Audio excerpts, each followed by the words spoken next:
This is Monty in the Morning, the show Phoenix Magazine readers voted #1 talk radio show in Arizona. #1 during your morning commute. #1 whenever news breaks during your day. And #1 whenever and wherever you want to talk sports. Now it's time for Monty in the Morning. Hey, yo, man, how the heck are you? It is the Monty Show. My table leg just fell off and I'm trying to fix it.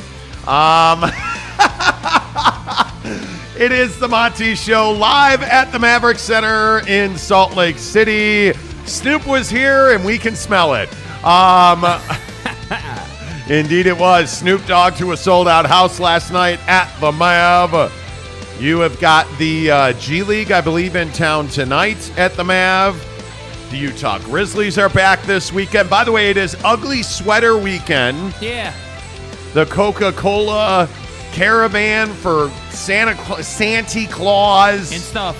is here this weekend. Use the promo code JYMonty to get a steep discount on your Grizzlies tickets at Ticketmaster.com.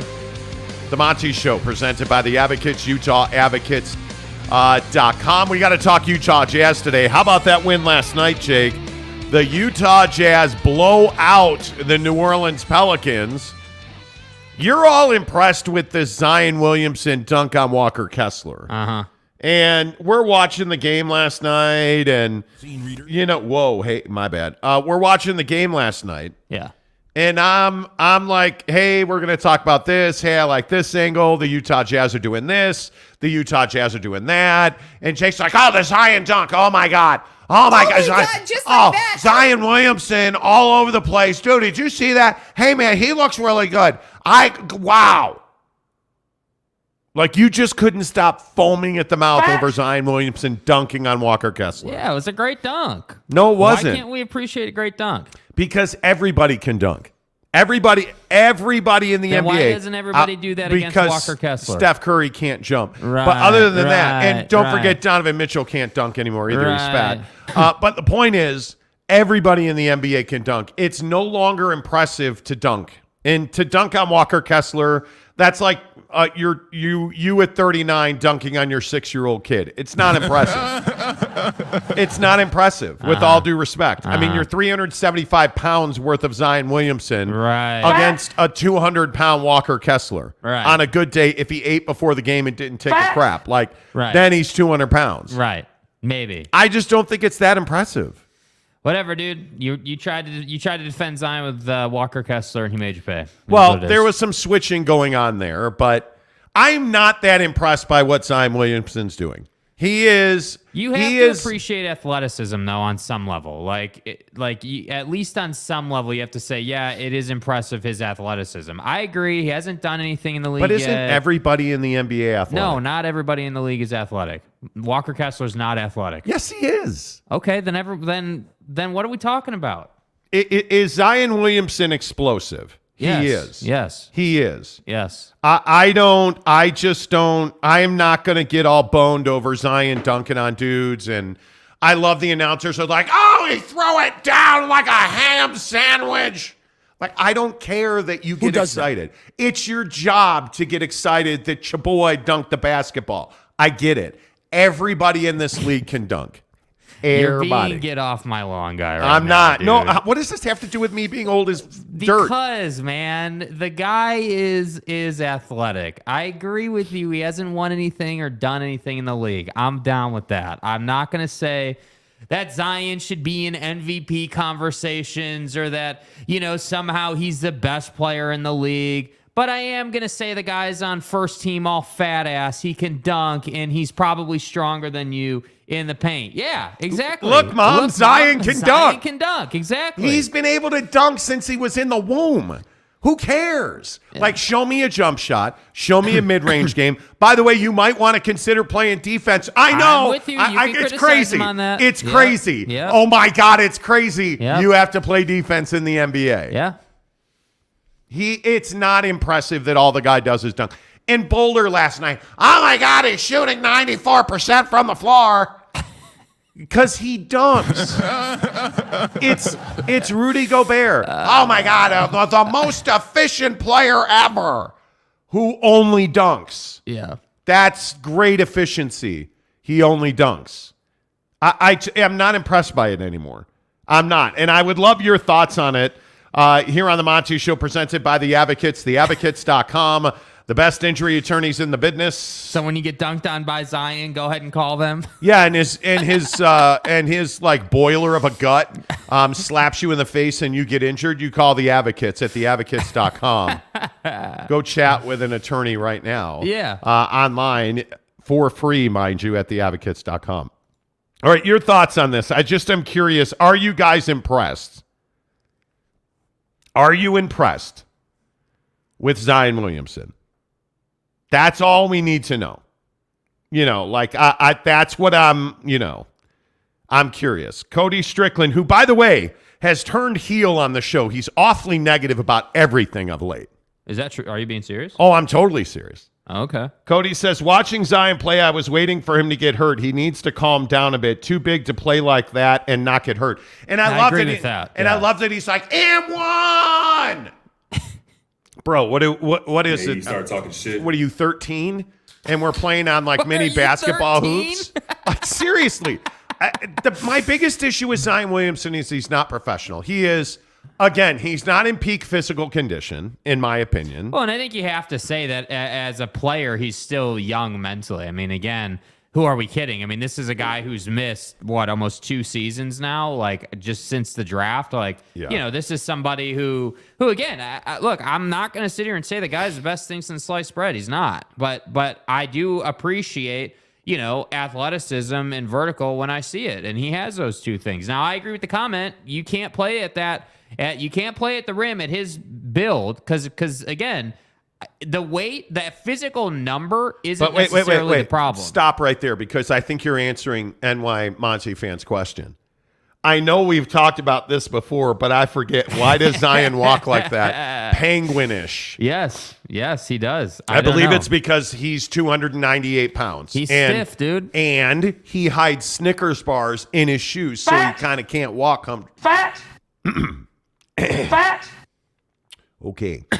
Hibbs says Zion only averages 7 boards a game, needs to get 10 minimum. That's what I was saying the other day. Agreed. How are you not a double-double machine? You should be. How are you not a double-double machine? Maury says, with his skills, no physically, oh yeah. Okay. Steve Lopez says, not at all. Kessler did a great job last night. I thought he did too. I thought he did too. You're not impressed with Kessler. I'm not impressed with his lack of grit on defense. I think he's a gifted shot blocker. I think instinctually he's really, really good at timing and being able to see the play develop and being in the right spot at the right time to block a shot. He blocked Zion last night. But what I don't love is like on the Zion dunk that we're sitting here talking about. Like, instead of backpedaling like that and allowing there to be space between you and Zion, you should have just said, okay, I know he's probably going to want to drive past me. Let me bump him. Watching the highlight on SportsCenter live at the Seaport, because I'm so tired of hearing about the Seaport on ESPN. You know what I love about, real quick? ESPN. So on Get Up, they're like live at the Seaport. On Chris and Canty, they're like live from our New York studios. Bro, we get it. You guys are in New York. We understand. New York's the only city in the country, Jesus. Isn't it? Anyway, my point is on the highlight on ESPN that they play repeatedly, and I didn't notice it watching the game live. Mainly, I was distracted by your, frank arousal at the play total. Yes. Zion Williamson gets a running start. If you're going to allow Zion to have a running start at the rim, nobody's blocking him at the rim. So, Mark Barrington, Zion has been injured a lot, so I'm just enjoying watching him play while he actually is out on the court. I agree with that. There's something to it that. is fun to watch him run the break. Yeah. I will, but, yeah. I'm with you. He's the very antics are limited. a little over the top. I'm with you. A little over the top. Yeah. He is the quintessential kid that nobody said no to ever. True. Ever. Yeah. Justin Salas, what's up? Wow, look at Justin with a new avatar. Okay. Is that a mugshot? Did you get arrested? It's one of 2 things. That's either a mugshot or Justin got a new work ID. Well, that's what I'm guessing. That's what I'm guessing. See, the other issue here is I wish I could rock a goatee like that. Well, you can. You just don't like the way it looks. No, and by the way, I'm very proud of you today. I'll single you up because you shaved the neck beard. Yeah. So you are clean shaven. Yeah. What was the onus to be clean I just shaven? woke up and was ready. Okay. There wasn't, seriously, Jake there wasn't says an to me onus. today, I woke up at 3:30, burned a deuce, dude. It was amazing. It was What incredible. An absolute nuke, bro. Who starts the day like your boy? You come over to the house, we get in the car, the boys are driving to the show, and you're like, oh, by the way, man, 3:30, Nuketown. You fucking donkey. Who starts the day like that? Are you kidding Tell me? Okay, we celebrate it.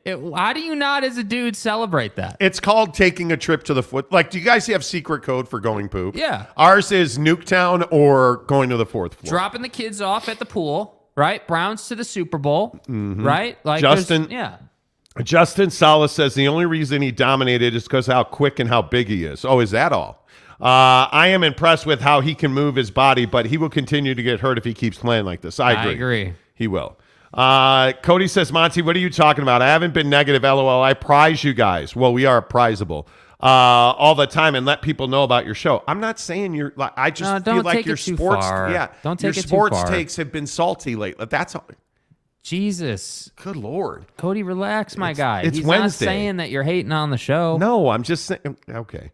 The old dude needs to appreciate who Zion is.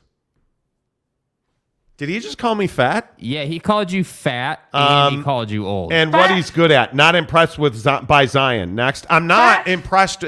What I'm not impressed with is the fact that all he does is dunk. He doesn't have a three-point shot, really. He doesn't certainly have a mid-range game. It's not impressive that your best weapon is a dunk. It isn't. It's why Giannis has had to mature into a full-fledged actual man who can shoot a basketball, not from three. Well, and what surprises me, too, is like Zion is most dominant going left. You see him go left a lot. I'm not saying that he can't go right, because clearly he can. But most of his highlights are of him going left. And so to me, it's like he just needs development. And I think that, if Zion ever finds a way to have a reliable elbow jumper, he's going to be really difficult to stop. Like, that's what he needs. I just think that Zion Williamson is a Sports Center player. He's a guy that's going to create these massive highlights and, hey, I'm this and that. Oh, look at Zion. And it's impressive to dunk on guys in the NBA. Okay, great. I'll even give you that.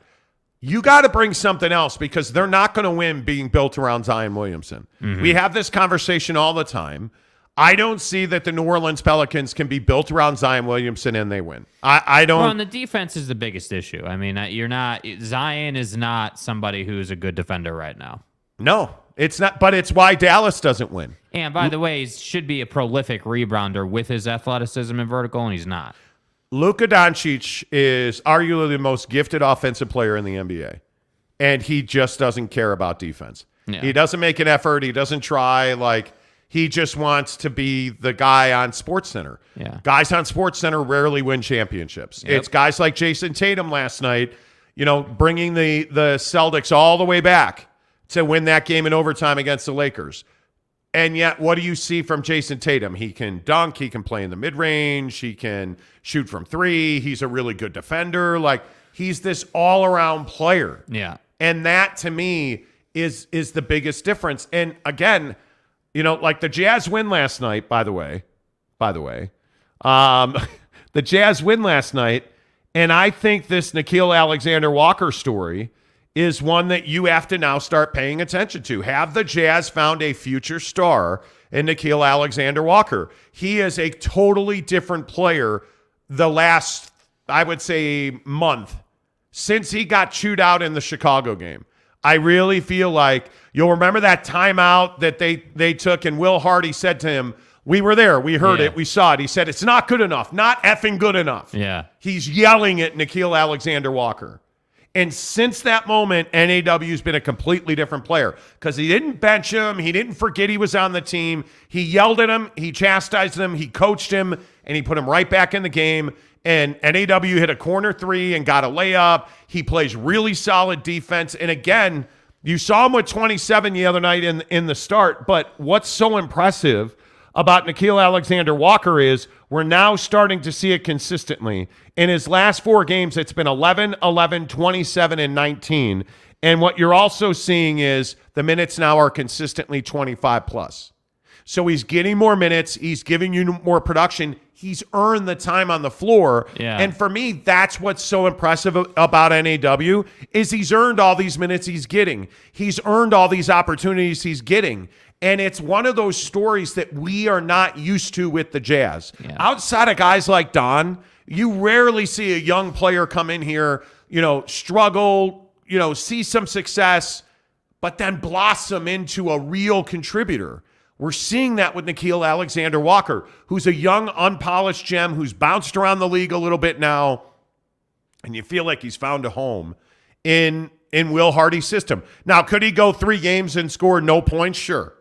I don't see that happening. Yeah. I believe that his ability to play at all 3 levels now, that's why he's so good, Jake. And I think NAW is one of those guys who, frankly, you really should be looking at and wondering what his ceiling is. Yeah, absolutely. And I think the only thing that I think we have to talk about with his game right now is just the turnovers. That's the only thing that I've seen that I think he's got to work on. Other than that, I love the jumper. I love the energy, the effort. I think typically he's in the right place at the right time on the floor. Like, he's really improved. And I think that, there are just some times where I feel like he's forcing the issue a little bit, and that kind of runs him into some awkward situations where he ends up turning it over. But again, he's a young player, so I think you expect some of that. I mean, hell, we're still talking about Jordan Clarkson getting stuck in the paint and turning it over. So I mean, it's not as though this is unique to NAW, but I do love the development that we've seen, and I think you got to give Will Hardy a lot of credit for doing what you just described, which is basically riding his player and then giving him a chance to redeem himself. I'm a big believer in that. Guys are going to make mistakes, but then you got to allow them to correct that mistake. And if they don't correct it, then that's when a bigger conversation needs to be had. But I just think that Alexander-Walker is showing good leadership for his age. I think he's using his body well, which again, I think is another thing that really separates him. Like, does ESPN have his height by chance, his dimensions?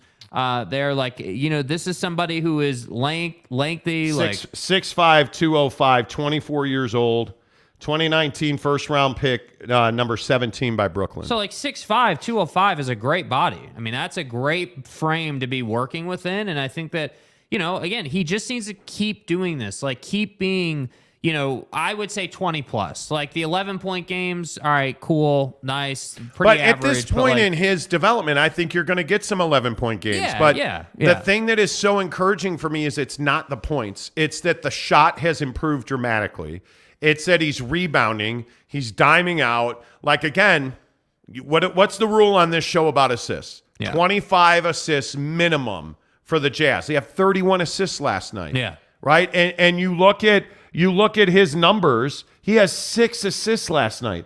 Nickeil Alexander-Walker puts up 6 of the 31 dimes for this Jazz team. He is putting up starter contributions in a limited bench role. And I think that's what's so exciting.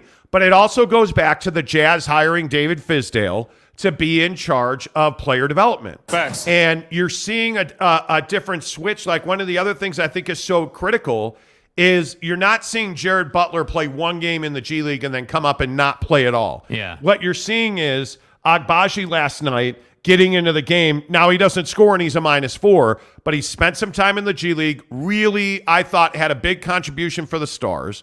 Comes up, and now he's getting minutes anytime that they can get him minutes. Yeah. And it's 4 in a blowout. It's garbage time. Those are big minutes for a guy like Agbaji. Yeah. You're seeing Nickeil Alexander-Walker not languishing. And one of the things that I always, I guess, criticize Quinn Snyder for was that you had one bad stretch and he would forget you were on the team for a month. Like, if you were a bench player on this team and, oh, man, Don's friend, Golden State. Eric Paschall, thank you. Eric Paschall would have a bad stretch, and homie wouldn't get off the bench for a month. Yeah, it's true. And it's absolutely true. You know what? You understood, Azubuike, let's say. Doak is just not an NBA player. But a guy like that has to get into, like Paschall has to get an opportunity. Now, granted, I don't think he's on an NBA roster. I actually think he's a free agent. But he's a guy that you felt like could contribute. I look at Talon Horton-Tucker.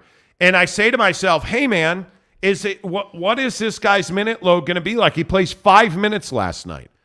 But you're getting some minutes here, and then you're not getting minutes over here. I think Will Hardy is developing as a coach, and I think they're doing a really good job of using guys in positions to allow them to contribute. And I think Nickeil Alexander-Walker is a great example of that. And I think he's earned the right to take THT's minutes. I mean, with all due respect to THT, like, I love you, bro, but like, you have to make more of an impact than you've been making. I mean, it's not going to be good enough on this team anyway to come into the game and give Will Hardy 5 points off the bench. Like, that's not going to get you more minutes. And the thing is and I always go back to this, Nikhil Alexander-Walker is a work hard guy too. Like, he's somebody that's going to run up and down the floor, and he's going to outpace the opposition. And I think that gets him more minutes just on merit alone. Like, Talon Horton-Tucker's not somebody who's going to do that. So to me, I just like what Alexander-Walker's doing right now. And I want to see it be consistent. I want to see him get to a place where he's in that 18 to 23 points a night guy. Just be in that range, and you're going to get all kinds of minutes. And if you do that, this team's going to win a lot of nights. Yeah, I think one of the more interesting angles, if you will, about this roster and the way this thing is built right now is that you're not married to any of these guys, and all of these guys are trying to earn their spot in the future on this team. And I think you're seeing, like, Jordan Clarkson last night was, for large swaths of this game, a disaster. Right? I mean, he finishes, 1 of 7 from 3, 1 rebound, 3 dimes, and 11 points. An awful game.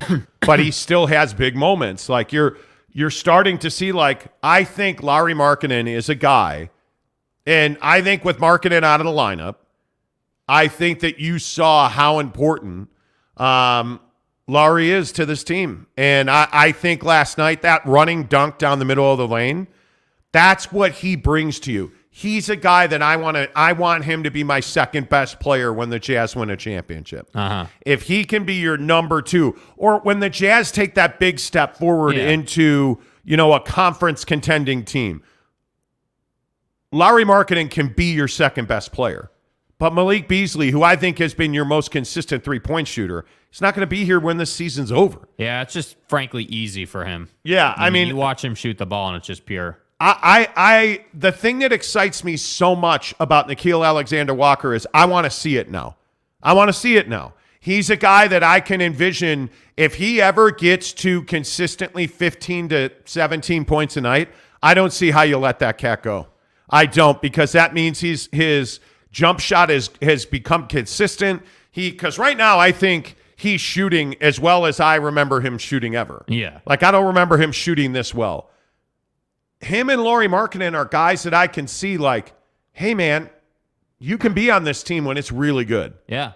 And whatever it is that NAW develops into, to me, you've got to let him blossom now. For better or for worse, you've absolutely got to let him blossom, and you got to see what Nickeil Alexander-Walker is at the top of his developmental arc. Yeah, 100%. You got to know what your highest best. What is it that you can get from him to be the best team? What is it you can get from TryDayTrading.com/Monty to be the best father, dad, husband, provider that you want to be? Anyway, all of our Jazz talk on the show is presented by TryDayTrading.com/Monty.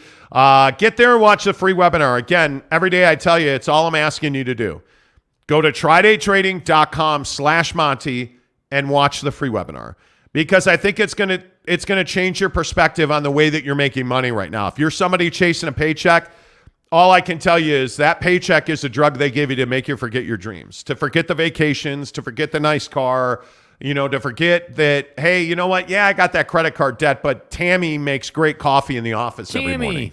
Right? That's what you're doing right now.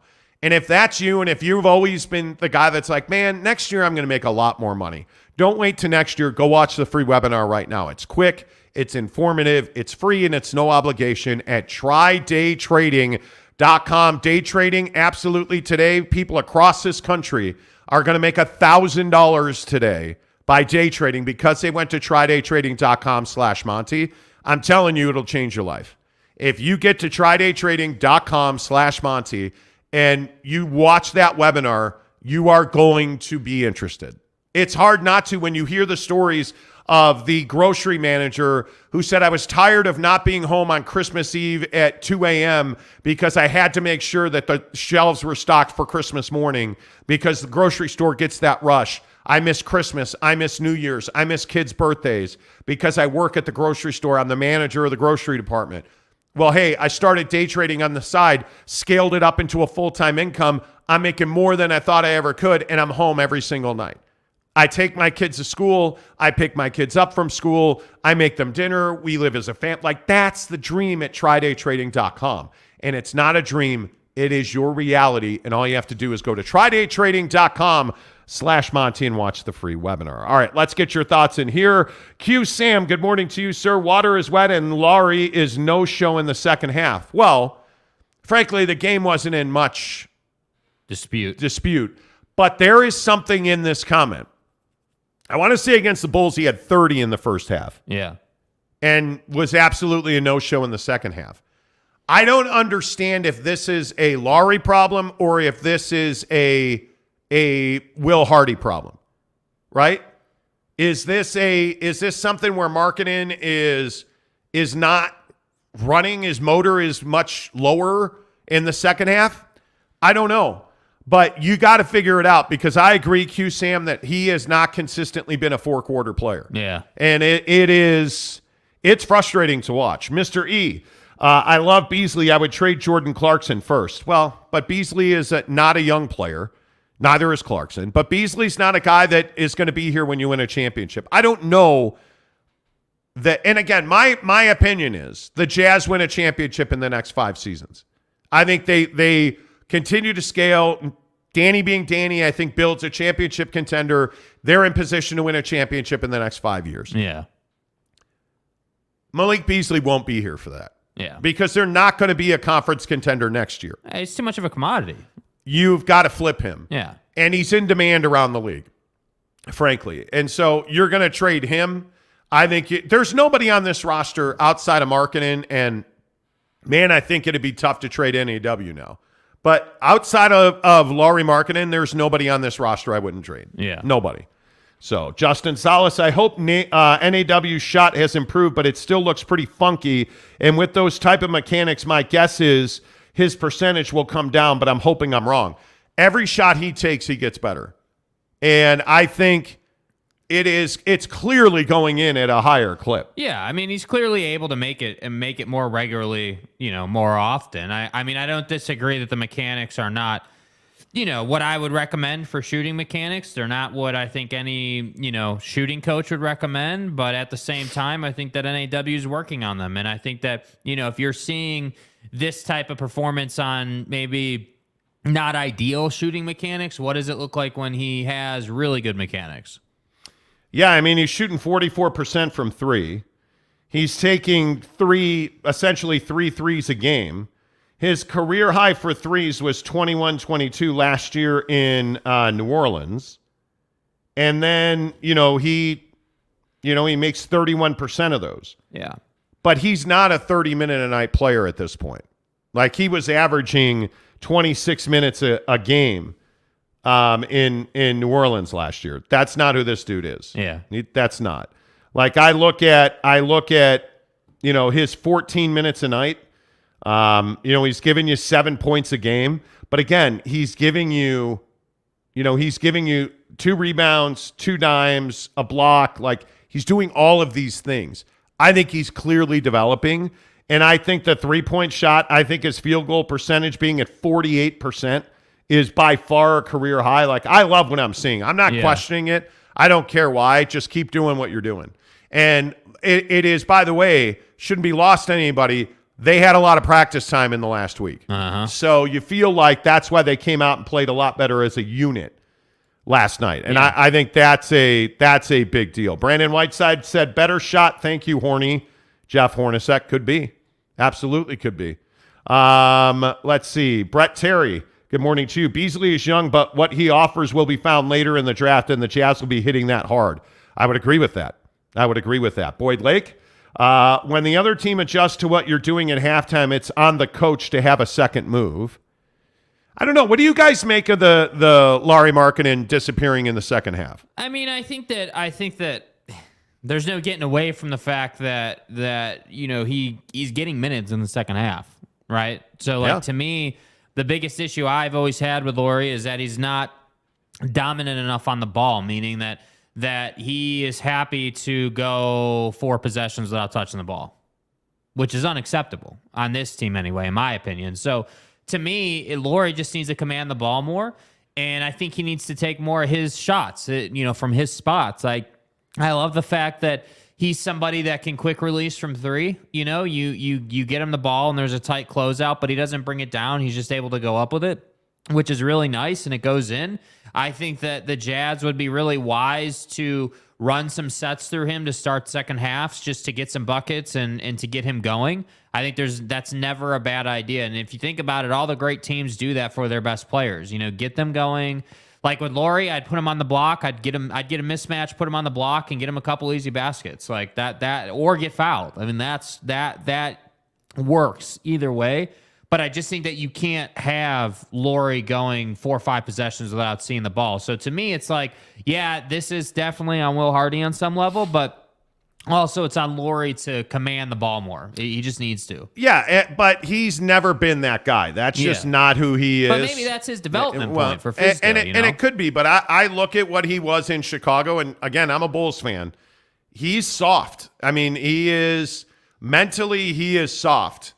And I think your point about him commanding the basketball, I think, is a very good one because, frankly, he is not a guy that's ever going to command the basketball. Yeah. And I believe I want to correct, it was 26 points in the first half against the Bulls. He finished with 32 in the game. That is exactly what Q Sam was talking about. And I think it's a point very well taken. It is, he comes back last night off of an illness, gives you 19 and 11. You're thrilled with the double-double.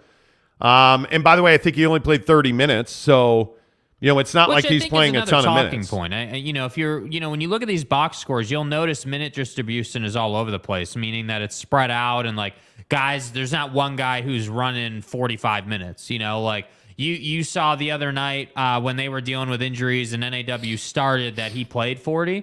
But on the regular, these guys are not pushing much past 34, 35 minutes a night. Yeah, make sure you go ahead and hit that like button. It really does help the channel grow. Again, everybody is asking us, and people were tripping out yesterday. I don't know what our guy Mark Rasmussen, who is one of our favorite guys at the barbecue pit stop in Lehigh event for the BYU Oregon game, yesterday said, you guys are never going to give tickets away. Okay. What do you mean, dude? Listen. We do that all the time. We do it all the time. The contest sort of that we're running now kind of came out because people were asking us a couple of weeks ago to give away Jazz tickets. And so we said, okay, well, yeah, we'll give away Jazz tickets, get us to 9,000. We'll even take you to the game ourselves against Donovan Mitchell and the Cavs because we're going to that game. There's no doubt about it.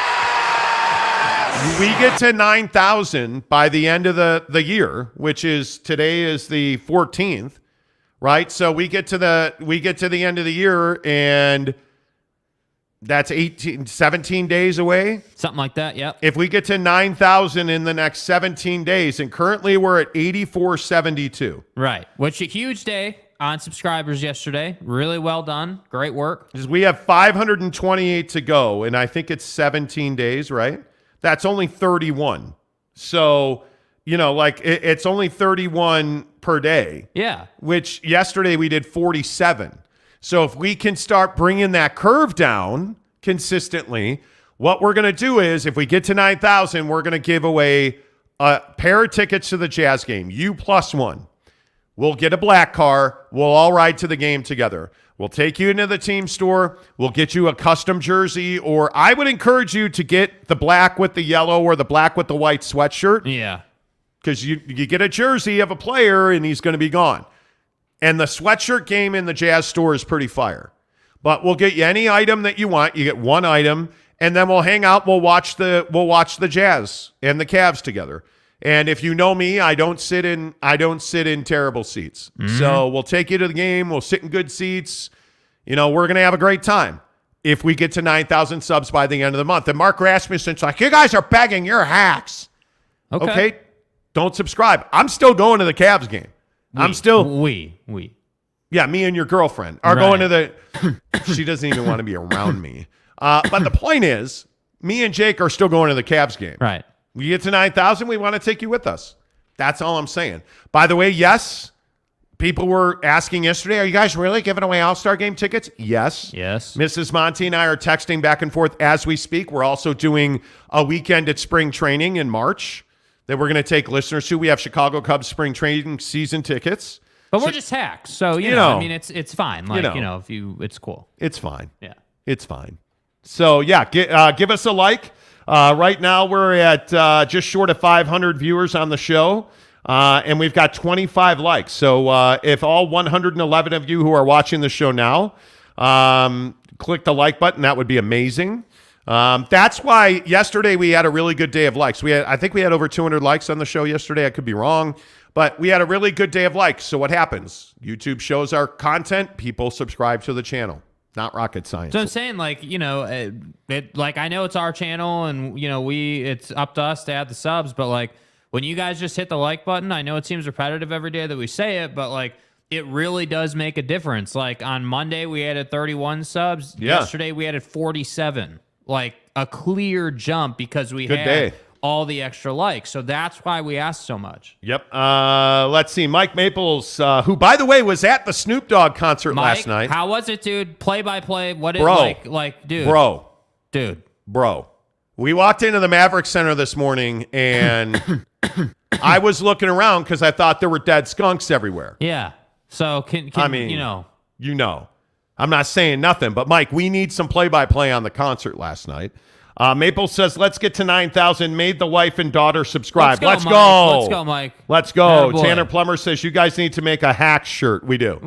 The hacks on YouTube. Yes. Exactly right. Hey, by the way, big shout out to Amber, the girl that went like chasing the people who broke into her car. Yeah, she busted into the van and got her gun back and all her keys and stuff. So Amber is a talented young woman. Yes. Not only is she a mom, not only is she a wife, she not only runs a great cake baking business, but she's also a really high-level graphic designer. You'll notice on my Twitter, on my Instagram, on our YouTube channel, the banner has changed.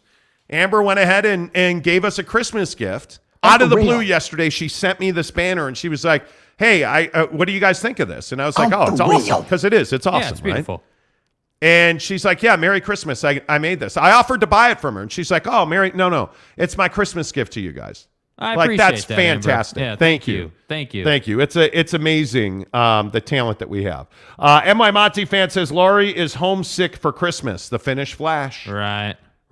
The Finnish Flash. I will say the people of Finland support this show now. Yes, it's so funny. You like when Jordan Clarkson's hot, tons of Filipino views. Yes. When Lauri Markkanen's hot, tons of Finnish views. Yep. It's amazing. Salty Drunk, what's up? He says, Tanner, do you think they scout the opposition? What did Tanner say? Tanner said, I think teams adjust to Lauri in the second. And there's, by the way, real quick, it was described on YouTube yesterday that it's Mike Lauri Markkanen. Lauri. There's argument over how to say his name. I say Lauri Markkanen. I say Lauri. It's it. I'm not. If it's Mike Lauri Markkanen, okay, great. I say Lauri Markkanen. That's it. Lauri Markkanen, period. That's how I say it. I think teams adjust to Lauri in the second half, and Lauri and the Jazz coaching staff don't know how to counter those adjustments. Maybe. LOL, NY Monty fan for sure, man. Guys. NY Monty fan says conditioning, possibly lingering small injury, or he's just being a Nancy. Could be. He's being a Nancy.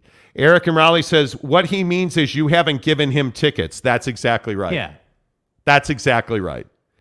I love when people come into the comments on the show, right? And they're like, I'm going to unsubscribe if you don't stop telling people to like the channel. As if that's going to like end our day. Yeah. As if that's going to like burn the world down. Connor Johnson, who's got an Oregon State Beavers. Okay, the Beavs are in the chat. Very nice, Tanner. Beaver Nation is very happy to have Utah in the pack. Big 12 is lucky to get Utah. Utahns like their football. Yes, they do. Yep. Yes, they do. I think that, and we're going to talk college football here coming up because of this UCLA thing, but settle down. Salty Drunk says, you guys have been giving things away for years. Growcock says hello. Yeah, seriously. Yeah, it's Come something on, we've dude. always done. Yeah, like to say that we don't do giveaways or that we're just, hacking people is ridiculous. Yeah. Because Corey Growcock is an absolute legend for vote stealing on this show. He got himself an dude. Xbox. Yeah. Tanner Plummer's won an Xbox. Yeah. Tanner, do you even play your Xbox? I need confirmation that you even use the thing. Didn't Brandon Whitesides win a PlayStation? I believe so, yes. That hot chick in the Philippines won a PlayStation. Yes, she did. We give stuff away on this show pretty regularly because you guys support the show. It's what makes the world go round. Mark Barrington, get an NAW jersey. No need to worry about him being traded now. Yeah, seriously. Jeremy Bolton, how about a giveaway for a 1 hour drive in Jake's car where all we do is go around and wake up people and disturb the peace? If you guys are about it, I'm down. I think that's cool. Or just meet him at any national park. Because as it's been well documented on this show, Jake likes destroying the ecosystems of national parks.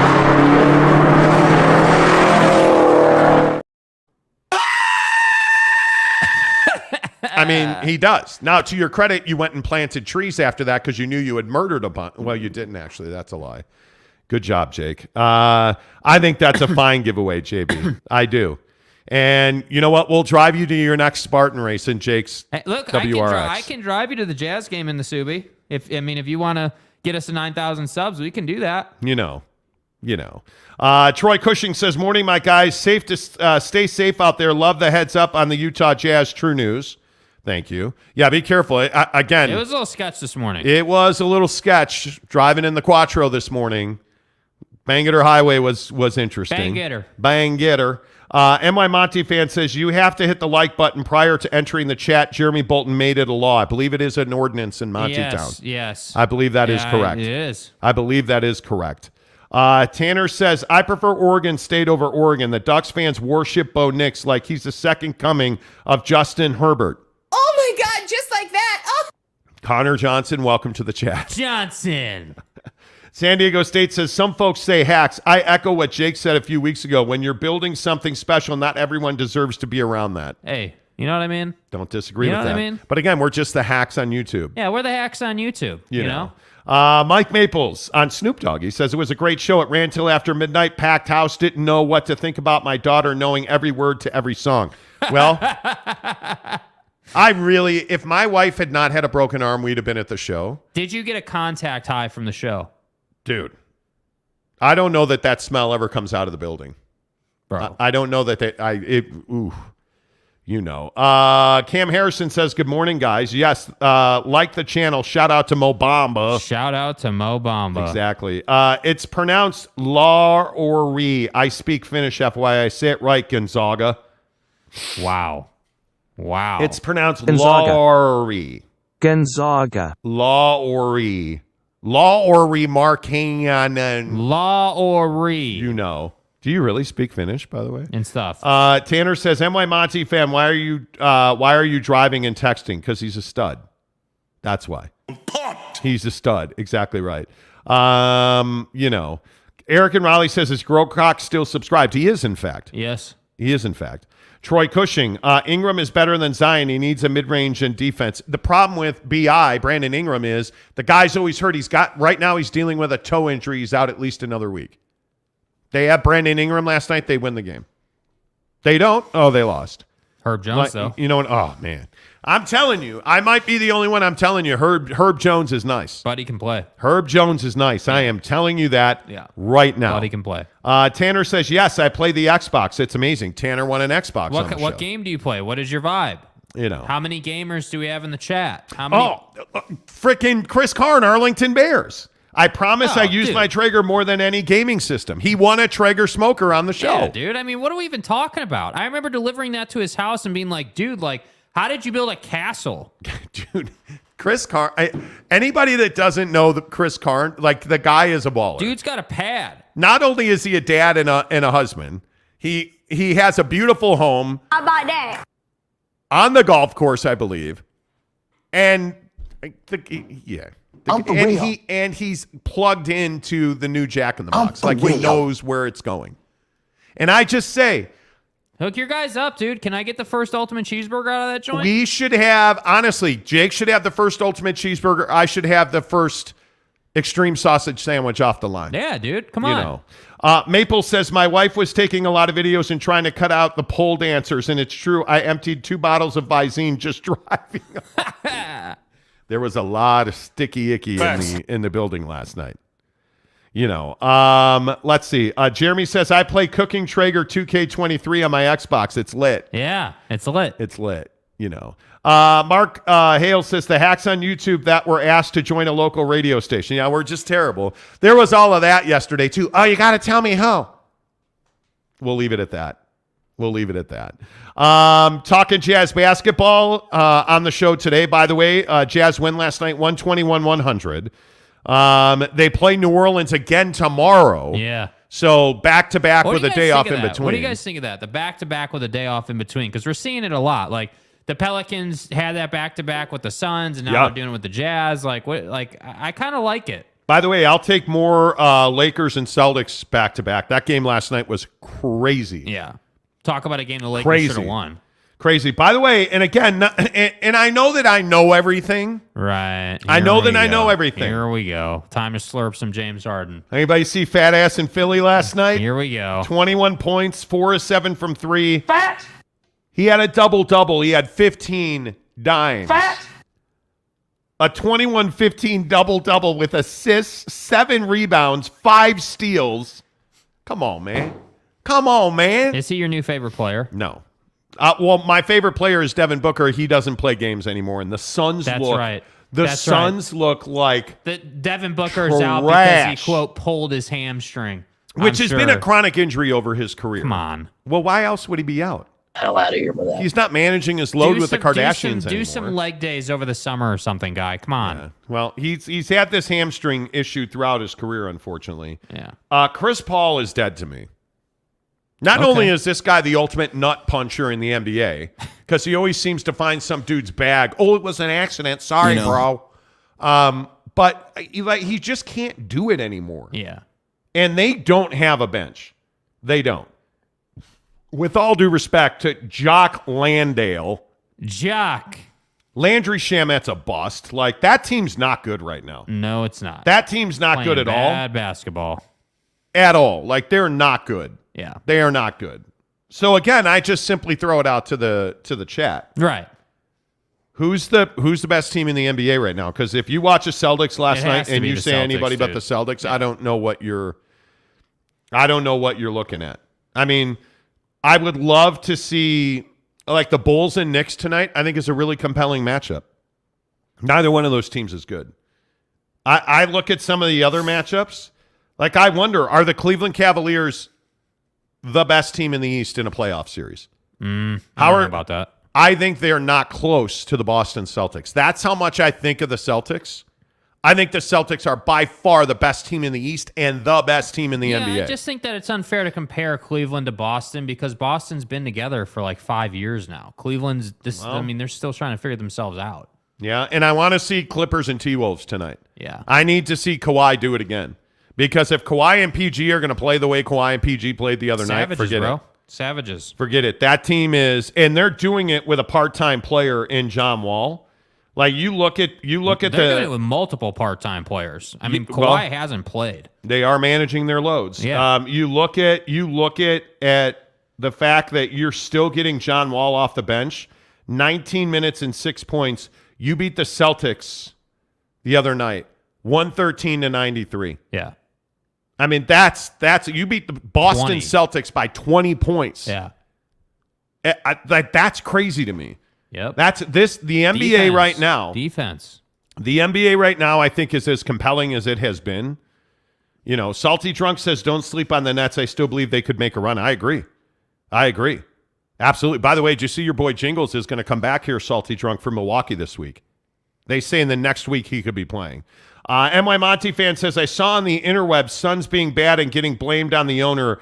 Yes, he is a douche, but got to get it done on the court. I think this sale of the Suns is lingering, and it doesn't need to. Yeah. And I think it's causing a problem. And I think one of the bigger problems for the NBA is Football at 50, presented by Papa Murphy's Pizza. It was all right. It was okay. I mean, it's only the first hour. Like, next hour will be better. Use the promo code Monty25 when you order your Papa Murphy's Pizza. Download the Papa Murphy's app. Super easy. Customize a pizza, traditional crust, double barbecue sauce, and then put whatever you want on top of it. Because we all know that we don't use red sauce on this show anymore. Nope. And we use the promo code Monty25 to get 25% off your purchase of $25 or more. Okay. There's so much in football to talk about right now. I want to start with Cole Beasley. Right. Just because we all know that Cole Beasley is infamous for not getting vaxxed. Yeah. Mm-hmm. And the Michael Rapaport bomb off of TikTok. So Cole Beasley was really good when he was previously on the Bills. Right. Michael Rapaport, the comedian and actor, had him on his fantasy football team. Right. Cole Beasley does a whole, I won't get vaxxed, please respect my privacy, you're all a bunch of fools because I'm a doctor. Right. Thing. And then Michael Rapaport went absolutely berserk on TikTok on Cole Beasley. Mr. fucking vaccination genius scientific expert, you fucking asshole. Which I think is one of the best. You got to turn the music off and play this. Let's stop the music real quick, because this deserves its own spotlight. Mr. fucking vaccination genius scientific expert, you fucking asshole. Yeah, next question. Beasley is a douche. But Cole Beasley is back with the Buffalo Bills. Mr. fucking vaccination genius scientific expert, you fucking asshole. It's classic, dude. It's everything you want out of Rapaport. Oh, man. my God. I love it. Cole Beasley is back with the Buffalo Bills, by the way. Not funny at all is this NFL concussion thing. Yeah. And listen, I get it. I totally get it. You're not going to be perfect on concussions. But you look at this deal with New England the other night and Devontae Parker. Yeah. Devontae Parker over the middle, catches a pass, gets hit, clearly got his head driven into the turf. The ball fell out of his hands. He gets up and almost falls over immediately. They let him stay in the game. The official doesn't stop it. The off-field official, the independent neurologist, they all have the ability to stop the game. None of them did. Nelson Agholor is waving his arms. Just picture this. Picture this.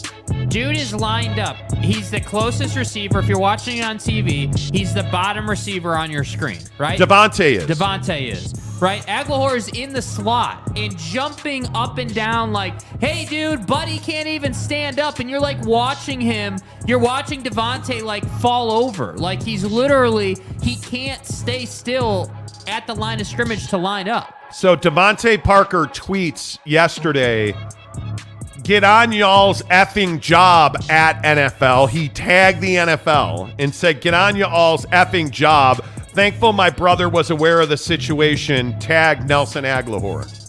He clearly had a head injury. It turns out to be a concussion, and nobody stopped the game. Does the NFL still have a concussion problem? I don't see how you can get away from it, especially with the Tua stuff this year. I just don't think that the NFL is not diligent enough. Like, I don't think that in sports, like, I don't really care if it's the NFL or NHL or whatever the sport is. If someone takes impact to the head or neck area, in my opinion, and they can't stand up, their motor skills are It happened at the World Cup yesterday. Yeah, and they don't stop the game.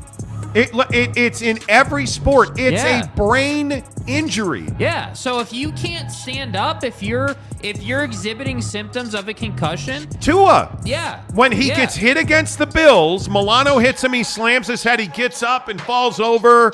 No, I'm fine. He plays immediately the next week against Cincinnati and has an even worse concussion.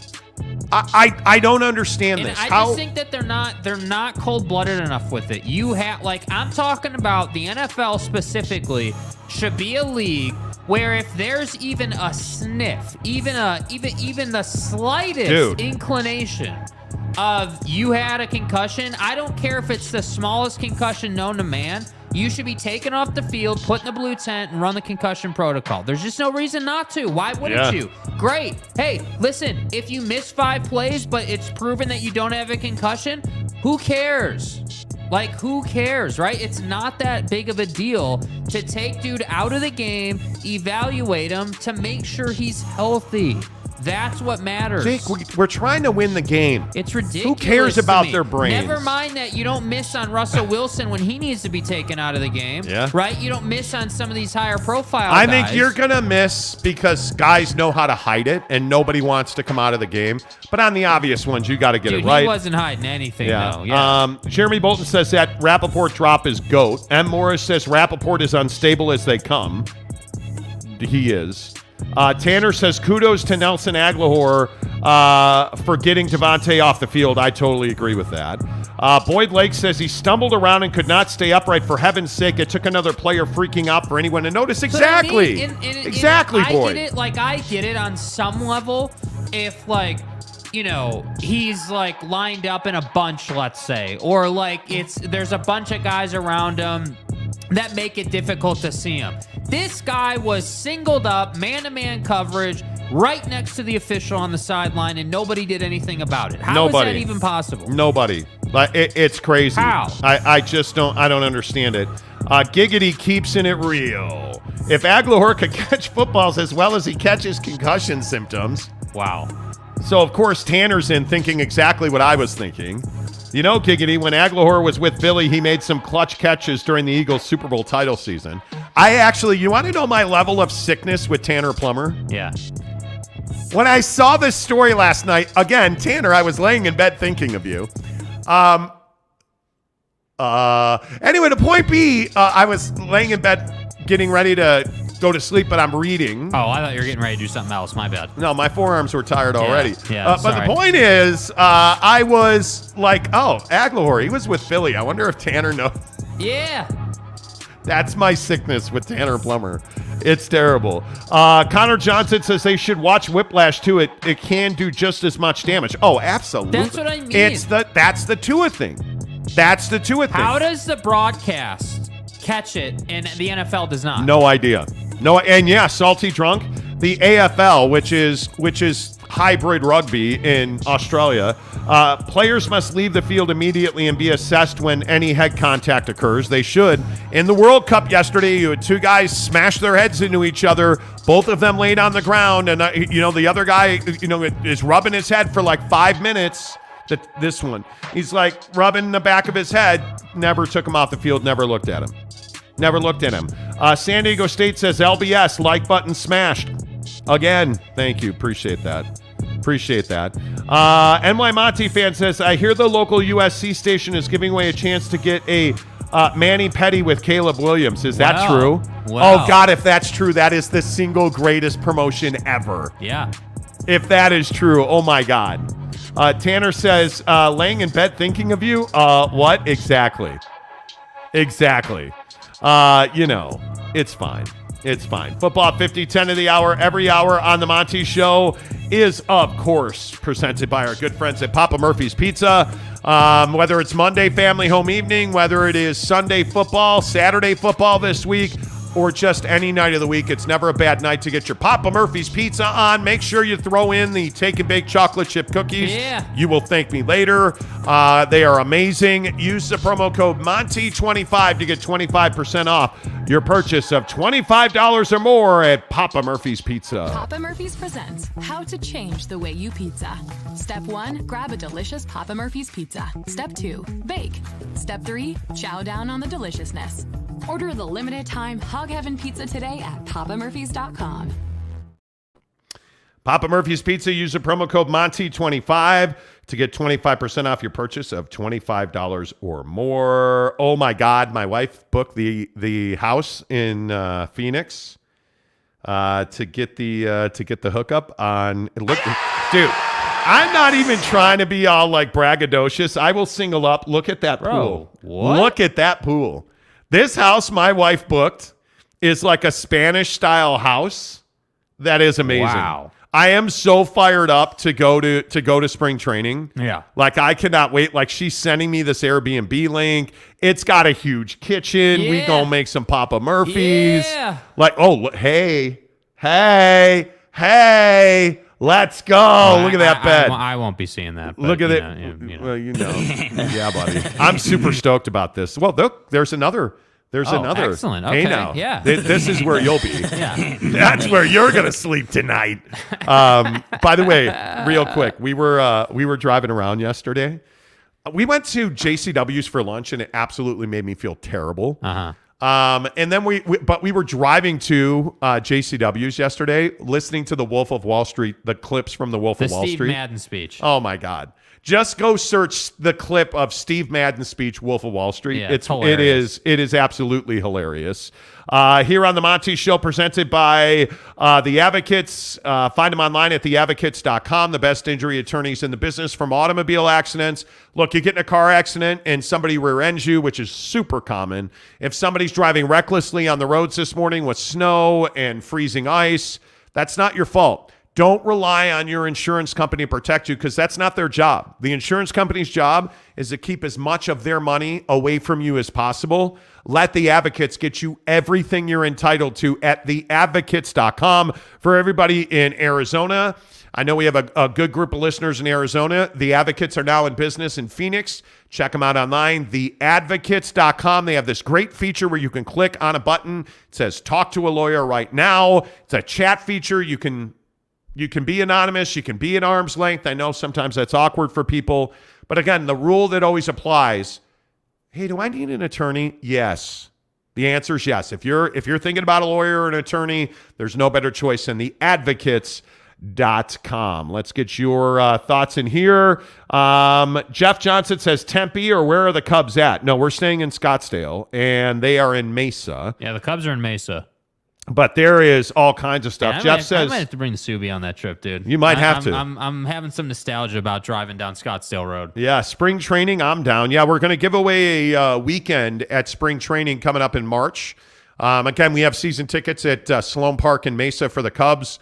We'll give away a couple of tickets to see the Cubs over a Friday, Saturday, Sunday. We'll give you a gas card to get you there. All those details will be coming up after the first of the year. We are also, by the way, in January, going to start our contest for All-Star Game tickets. We are going to give away a pair of All-Star Game tickets. The contest is something to the effect of a pair of All-Star Game tickets and a steak dinner downtown. So we have all of that coming. So it's going to be a great 2023 right here on the Monty Show. Eric and Raleigh says, sick of winter yet? Time to move back to AZ? Oh, no. This is, I love winter, dude. This is why I moved back to Utah. Can't wait to get on the board. I actually got Jake an early Christmas gift of step-on bindings and boots. And of course, you get that, and then the week we're trying to go, we've got all this stuff that we have to do. You know what I mean? So Thursday, Friday, Saturday. Well, Jake won't snowboard with me on Saturday because the girl he broke up with over FaceTime and then got back together with, he's going snowboarding with her. Dilly. Thanks for that. Appreciate it. Anyway, Connor Johnson says, Nick Madrigal, stop it. Connor, see, you say hurtful things like a former White Sox top prospect. That's hurtful. I don't care if he's ever on the Cubs. The White Sox aren't even a big league team. Who? Yeah. Exactly. Jeff Johnson says, yeah, I've been meaning to get down there for spring training for a few years now. Super fun. It's great. I'm telling you, if we can, we should put something together. Like we're going to do it. Yeah. MY Monty fan says, if I win the All-Star Game tickets, I would 100% fly back for that. Let's hit the like button, people. See, he's woo, get that nose going, baby. That's right. Why is your nose kind of brown right now? What's going on over there? Yeah. What's going on over there? We have got over 500 views today, 54 likes. Let's go. That's really good. Yep. Our minimum bar on the show is usually 100 likes per show. That's what we like. We're so pacing please, for 150 right now. There's 135 people here. Please make sure you hit the like button. Let's see. Giggity says, "Damn, Jake, bros before." See, that's what I'm saying. We go. Bro, because the assertion is that I don't snowboard with you during the week, or Ever. that we never have time together, Never. or that somehow the only opportunity we have to snowboard together, I choose, a woman over you. Like, Are you guys married? True. Are you guys married? No. Then you got to take the bros first. I do take the bros first. You don't. Yes, man. I It's do. hurtful. It's hurtful, man. It's hurtful. Giggity knows where it's at. San Diego State says, what is the number like for California listeners to the program? We have a ton in the Bay Area and we have a ton in Orange County. We do really well. And, frankly, we talk a ton of Utah sports on the show. We are Salt Lake City's largest sports talk show. But we also, as part of that, we talk a lot of Big 12. We talk a lot of Pac-12. We talk a lot of NBA. Yeah. We talk a lot of NFL. And so back in the day, I was on KGO and KMBR in San Francisco. I have a lot of listeners who followed me there. I've been on Sporting News Radio. I've worked in Los Angeles, so we have a lot of LA listeners. And yes, we are going to find a way to work in the token baseball segment over the summer. I'll see to that. Jake and I, we were actually like punching each other in the face. Well, I was punching you in the face. You weren't really doing much punching. Right. Like we were wrestling around in the snow yesterday. We weren't. We were just talking about baseball. The problem is Salt Lake City doesn't have a baseball following. No, they don't. And we're both passionate baseball fans. Let's see. Denny Thorne says, new sub, vulnerable and scared. I love vulnerable that. and scared. Dude. I love that so much. And Morris, well, by the way, Denny Thorne, everybody welcome Denny Thorne to the program. Can everybody say hi, Denny? We're just going to call you Denny. Your new name should be Denny Crane. We're just calling you Denny, bro. You guys remember the show The Practice? Denny Crane? You probably know. Welcome Denny Thorne to the show, everybody. Correa gets a 13-year deal with San Francisco, and Morris says. Yeah, great. We get to bring in, a this bunch cat of who went to cheaters. bed at 6 o'clock last night. Joke. I'm like trying to text with him about it. He doesn't answer me. This morning he gets in the studio. It's like, what? Oh my God. Bro, we were texting until 9:43 last night. We were. Jeff Johnson says, Jake, I'm holding you to that baseball talk segment. Please. I need more of a contingent of listeners to say they want baseball talk. We need that. I need that. San Diego State says, I like Denny Crane. Yeah. Denny Crane. Denny. Jake doesn't even know what that show is. He doesn't even know what that show is. San Diego State says, and Jake, the A's are even less of an MLB organization. That is correct. Don't tell me. Dude, San Diego State, do not tell me you are an A's fan. How can you be an A's fan? Do not know. When you're a San Diego State Aztec fan. No. How are you not rolling deep with the Padres? Yeah, the answer is no. The answer, in fact, is hell no. You cannot be an A's fan. You can't. You just can't. Look at all the people saying hi to Denny. Yeah, Denny's getting a lot of hellos. Yeah, see, welcome to the show, UC Denny. Regent Gumby says, hey, Denny. Jeremy Bolton says, does Jake know who... Oh, if you don't know who Ricky Henderson is. Who's Ricky Henderson? All-time stolen base leader, A's legend. Come on, What's he known for? What position did he hit?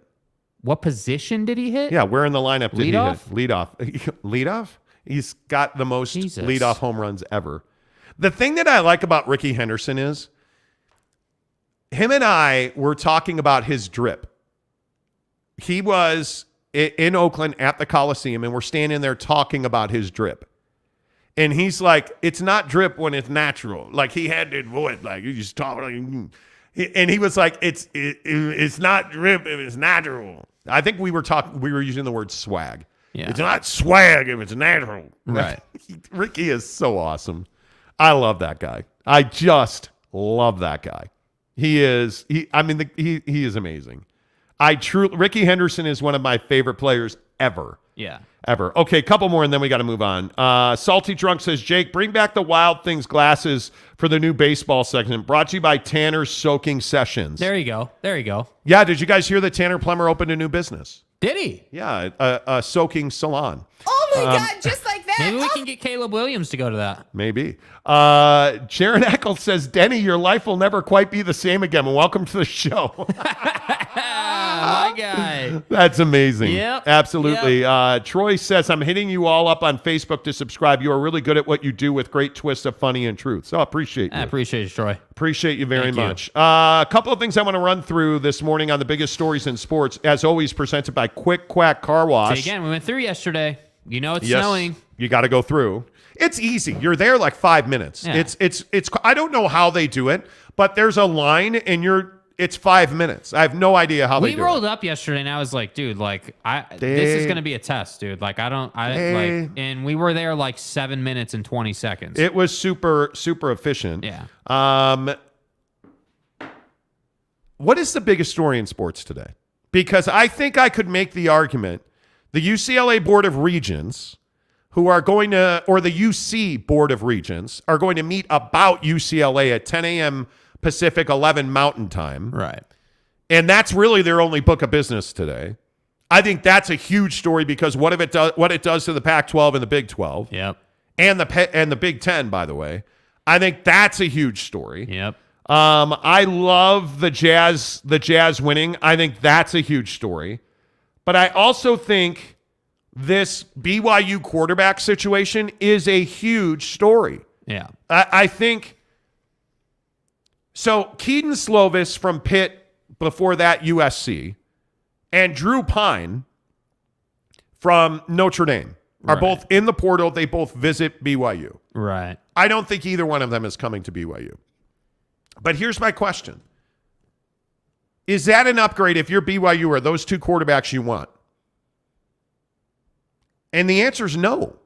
Keaton Slovis got beat out at USC, so he transferred. Who did he get beat out at USC by? Jackson Dart. Local kid, Jackson Dart. Beat him out. Jackson leaves, goes to Ole Miss. Keaton Slovis, where, by the way, Jackson Dart's the starting quarterback at Ole Miss for Lane Train. Yeah. Keaton Slovis goes to Pitt, gets beat out, and now he's transferring again. Yeah, that's the guy I want to go after. And then there's Drew Pine. So Drew Pine, and I said this on the show all season long about Notre Dame. Yeah, you did. I've said it all season long. Yep. Drew Pine is an average quarterback. He is not going to kill you, but he's not going to win you games. Right. And so the coaching staff at Notre Dame told Drew Pine, hey, we're going to bring in a kid from the transfer portal. We're going to go back to our original starting quarterback, and you're going to have to compete for your job. Facts. So what did Drew Pine say? Nah, I'm fine. I'm going to transfer. So you want a kid who doesn't want to compete for his job. And the immediate reaction on Twitter yesterday when I tweeted that was, what is Jacob Conover? Jacob Conover did the same thing. Here's the difference between Jacob Conover and Drew Pine. Jacob Conover never got a fair shot at BYU. Yeah. Never. Not for 15 minutes. Go back last year at Utah State, and they didn't even let him really try to throw passes. He gets in the game this year, 0 of 1. They don't call another pass play. Yep. He's never getting a shot here. There is something in the coaching staff where they did not buy into Jacob Conover. Yep. They didn't, unfortunately, buy into Jacob Conover. And I'd have transferred too. He was never going to get a shot to play here full time.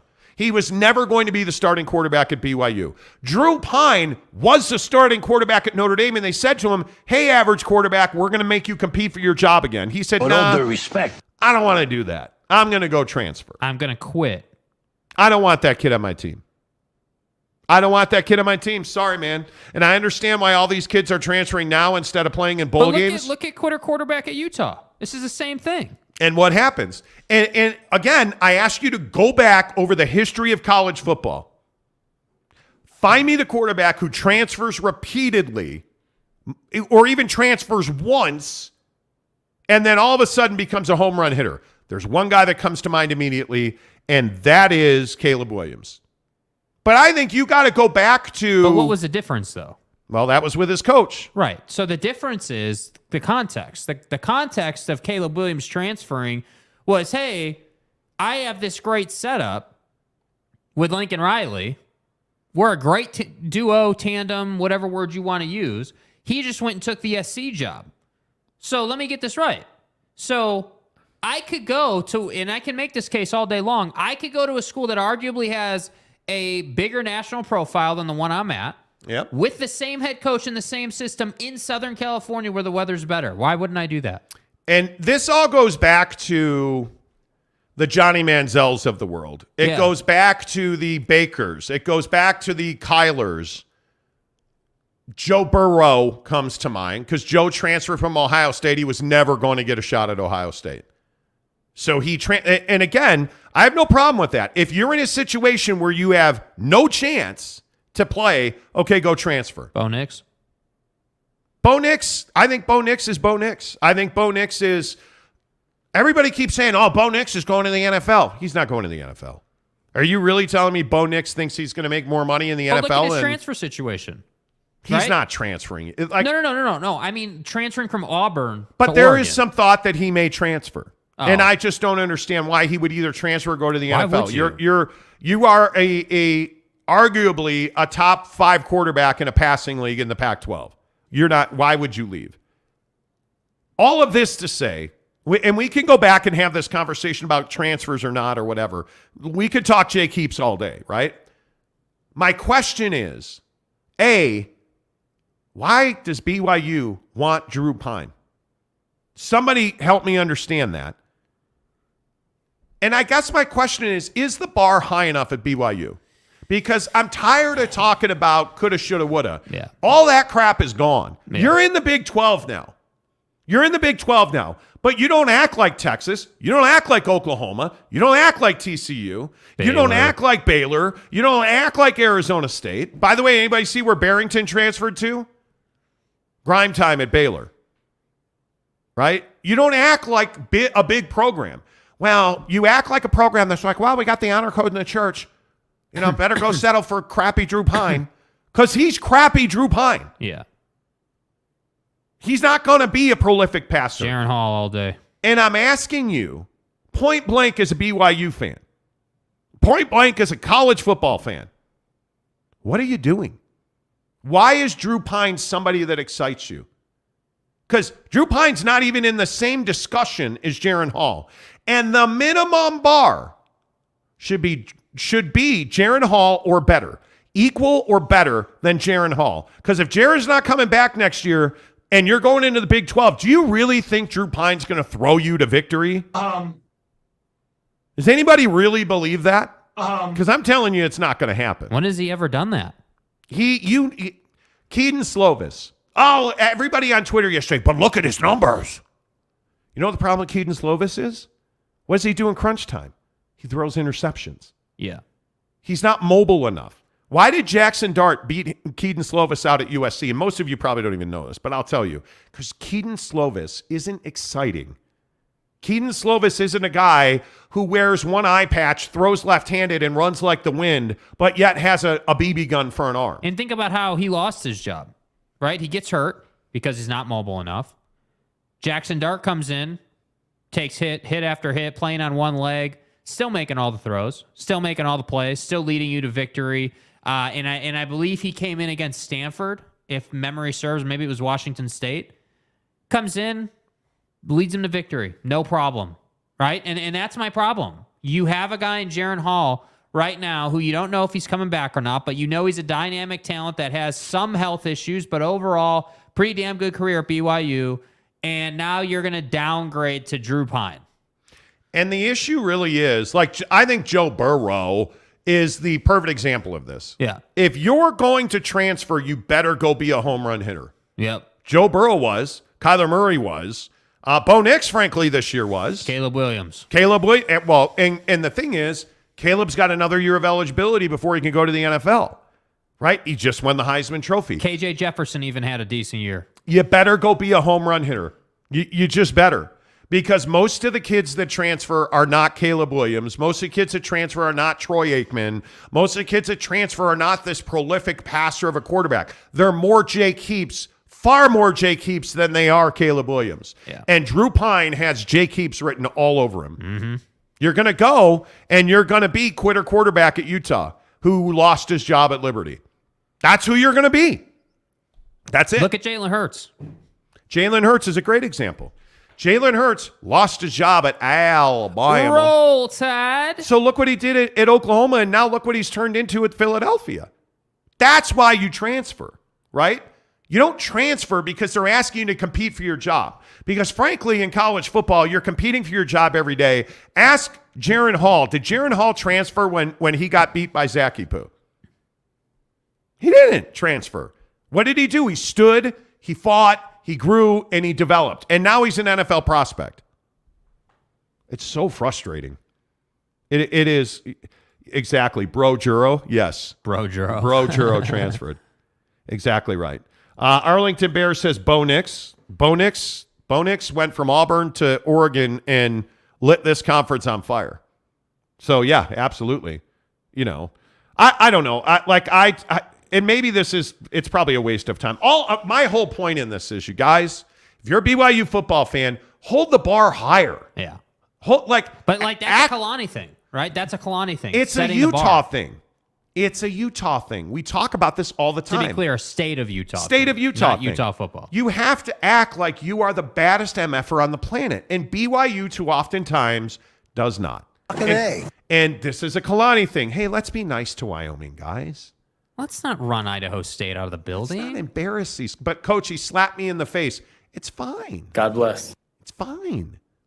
It's not fine. You're in the Big 12 now. Act like it. Have a much higher bar. You have a huge fan base. You have a big following on television. Act like it. Act like it. Frankly, if you don't go into the Big 12 believing you're the best team in the Big 12, you probably shouldn't be there. I started having second thoughts. How long has BYU been going to the Austin American Statesman begging for entry into the Big 12? Now you're there, and Drew Pine's your answer in the transfer portal? And by the way, transfer portal your ass off on defense. Let's not worry about the quarterback until, and they know if Jaren's coming back or not. And my guess is Jaren's coming back. I heard a number the other day. He made $135,000 last year in NIL. Attaboy. From a pretty good source. If Jaren's making $135,000 and you're coming off of another injury-plagued, especially second half, are you really going to the NFL right now? I'm thinking you're probably not. I think you're probably not. Big Dog O-Town, good morning to you, sir. Excuse my ignorance. Do you have to be of the faith as a player to play at the Y? No, you don't. You don't at all. Connor Johnson says Grayson McCall he's fantastic. I would love him. And I talked about this on Twitter yesterday. There are guys that I'd love to have in the transfer portal. And I think there's a couple. I think there's a couple that make a lot of sense to me. And I think Spencer Sanders and Grayson McCall are my top two quarterbacks in the transfer portal. Right. It's not even close. I mean, I think Spencer Sanders. Does BYU have any chance at those guys? Think about it. I don't know, but again, did the Jazz call on Kevin Durant? No, but I'm being serious. Like I agree. They should have those guys come through, and they should call those guys and pursue those guys, and have you should definitely do that. But I often wonder if Kalani and company. And look, I know, Jay Hill, K-pop, I know we got some new voices here, right? New blood in the room. But I wonder, do the new voices in the rooms reset the bar? Do they have the ability to kind of say, hey, it hasn't been good enough, right? I hope so. That's why we're here. And that's what I wonder, because again, I feel like an a-hole, but I feel like I'm constantly saying, hey, great, you did this, but now what with BYU? Hey, great, you hired these guys. Now who's going to go and get the prolific quarterback That's right. or in Jay Hill's case, the prolific defensive ends to stop the run in the Big 12? Where is all this talent going to come from that you've talked about? I mean, Jay Hill straight up said on BYU TV the other day or whatever, hey, yeah, you got to have, we're going to have 3 down sometime and 4 down sometime, but we got to have the athletes to do that. Yes. Okay, great. It's time to go and find those athletes, whether it's defensive line or quarterback or wherever. Yeah. I think perception is a problem at BYU. I don't believe that the garden variety BYU fan, player, athletic administrator, I don't think anybody at BYU views them as one of the best football programs in the country, and it's a real shame. Yeah. I just don't get that as damn good marketing team. Not on the field, though. Right, and not as good as the marketing team at Barbecue Pit Stop, though. Right. bbqpitstop.com. It is your gift buying headquarters for your dad, your brother, your son, your friend, your mom, your sister, whoever. Barbecue Pit Stop's got the perfect gift for you this Christmas season, and I'm telling you, again, you're buying into the human beings at Barbecue Pit Stop. I love that they have a chat feature on their website. I love that they have an e-commerce store that you can shop at on their website. I love that you can order your Traeger online, Go to the store, pick it up, done. Super easy. They'll load it into your car for you. The level of service you get at Barbecue Pit Stop and the continuing service you get at Barbecue Pit Stop is second to none. And again, I would just like to say, we had the wings on the Traeger smoker the other day. Yeah. Ironwood 885, best in the business, even though it's the Timberline series, you know. But anyway, the Ironwood 885 cranked out some wings with asado seasoning. Last night about 6 o'clock, I had about 5 of those leftover wings. Dude, that asado seasoning on day 2 is unbelievable. You put that thing, I put it in my little air fryer to heat them up because I don't. We talked about the microwave a couple of weeks ago. Yeah, can't microwave wings. No, I heated them up in the air fryer. Unbelievable. Unbelievably good. Get your asado seasoning at bbqpitstop.com or go to any of their 5 Utah locations from Logan, Layton, Lehigh, St. George, and Murray. Just great guys to do business with. And they have these seasoning sets. It's a box with 2 bottles of seasoning with rubs, spices, you name it. They've got it. They make great stocking stuffers. Put a bottle of asado seasoning in your best friend's stocking. I mean, at Christmas time. Anyway, that's an HR violation. But my point is, take the asado seasoning, give it to your friends, give it to your brother, put it in a stocking. They have all kinds of great stocking stuffers, all kinds of gifts at Barbecue Pit Stop. bbqpitstop.com. Chat with them online, but as always, make sure you tell them you heard about it on the Monty Show. Let's get some of your comments in here. San Diego State said, Monty, nailed the transition to the promo. Thank you. Thank you. Lopes fan Gabe says, 78 likes already. I'm impressed, casuals. That's what Keep I'm it saying. going. Like, we're on a good roll here. Hell yeah, let's go. Bots in the chat. Oh, but they're being hidden. They're being hidden, yes. Wow. YouTube is hiding them. Hell yeah. YouTube is hiding them. Let's go and report. Now, if you're new to the show, because again, I see all the new people in the show today, we do not hide listener comments, good, bad, or otherwise. We do report the adult content bots. The adult content. That tend to show up on this show occasionally. But yeah, 82 likes. Let's go. Man, 82 likes. It ain't even 7:30 yet. Let's we're at roll. 82. Let's go. 82 likes. Connor Johnson says Utah's been the best team in the Pac for the last 5 years. Pac-10 will be interesting. You know what? I think the question about the Pac-12 is, what happens when USC and UCLA leave? Because again, today, for those you don't know, the UC Board of Regents, basically the governing body of education in California, and they oversee all of the UC schools. Yeah. UCLA, UC Berkeley, you know, all the University of California schools. They're going to meet, the Board of Regents, they are going to meet to decide the fate of UCLA's move to the Big Ten. Yeah.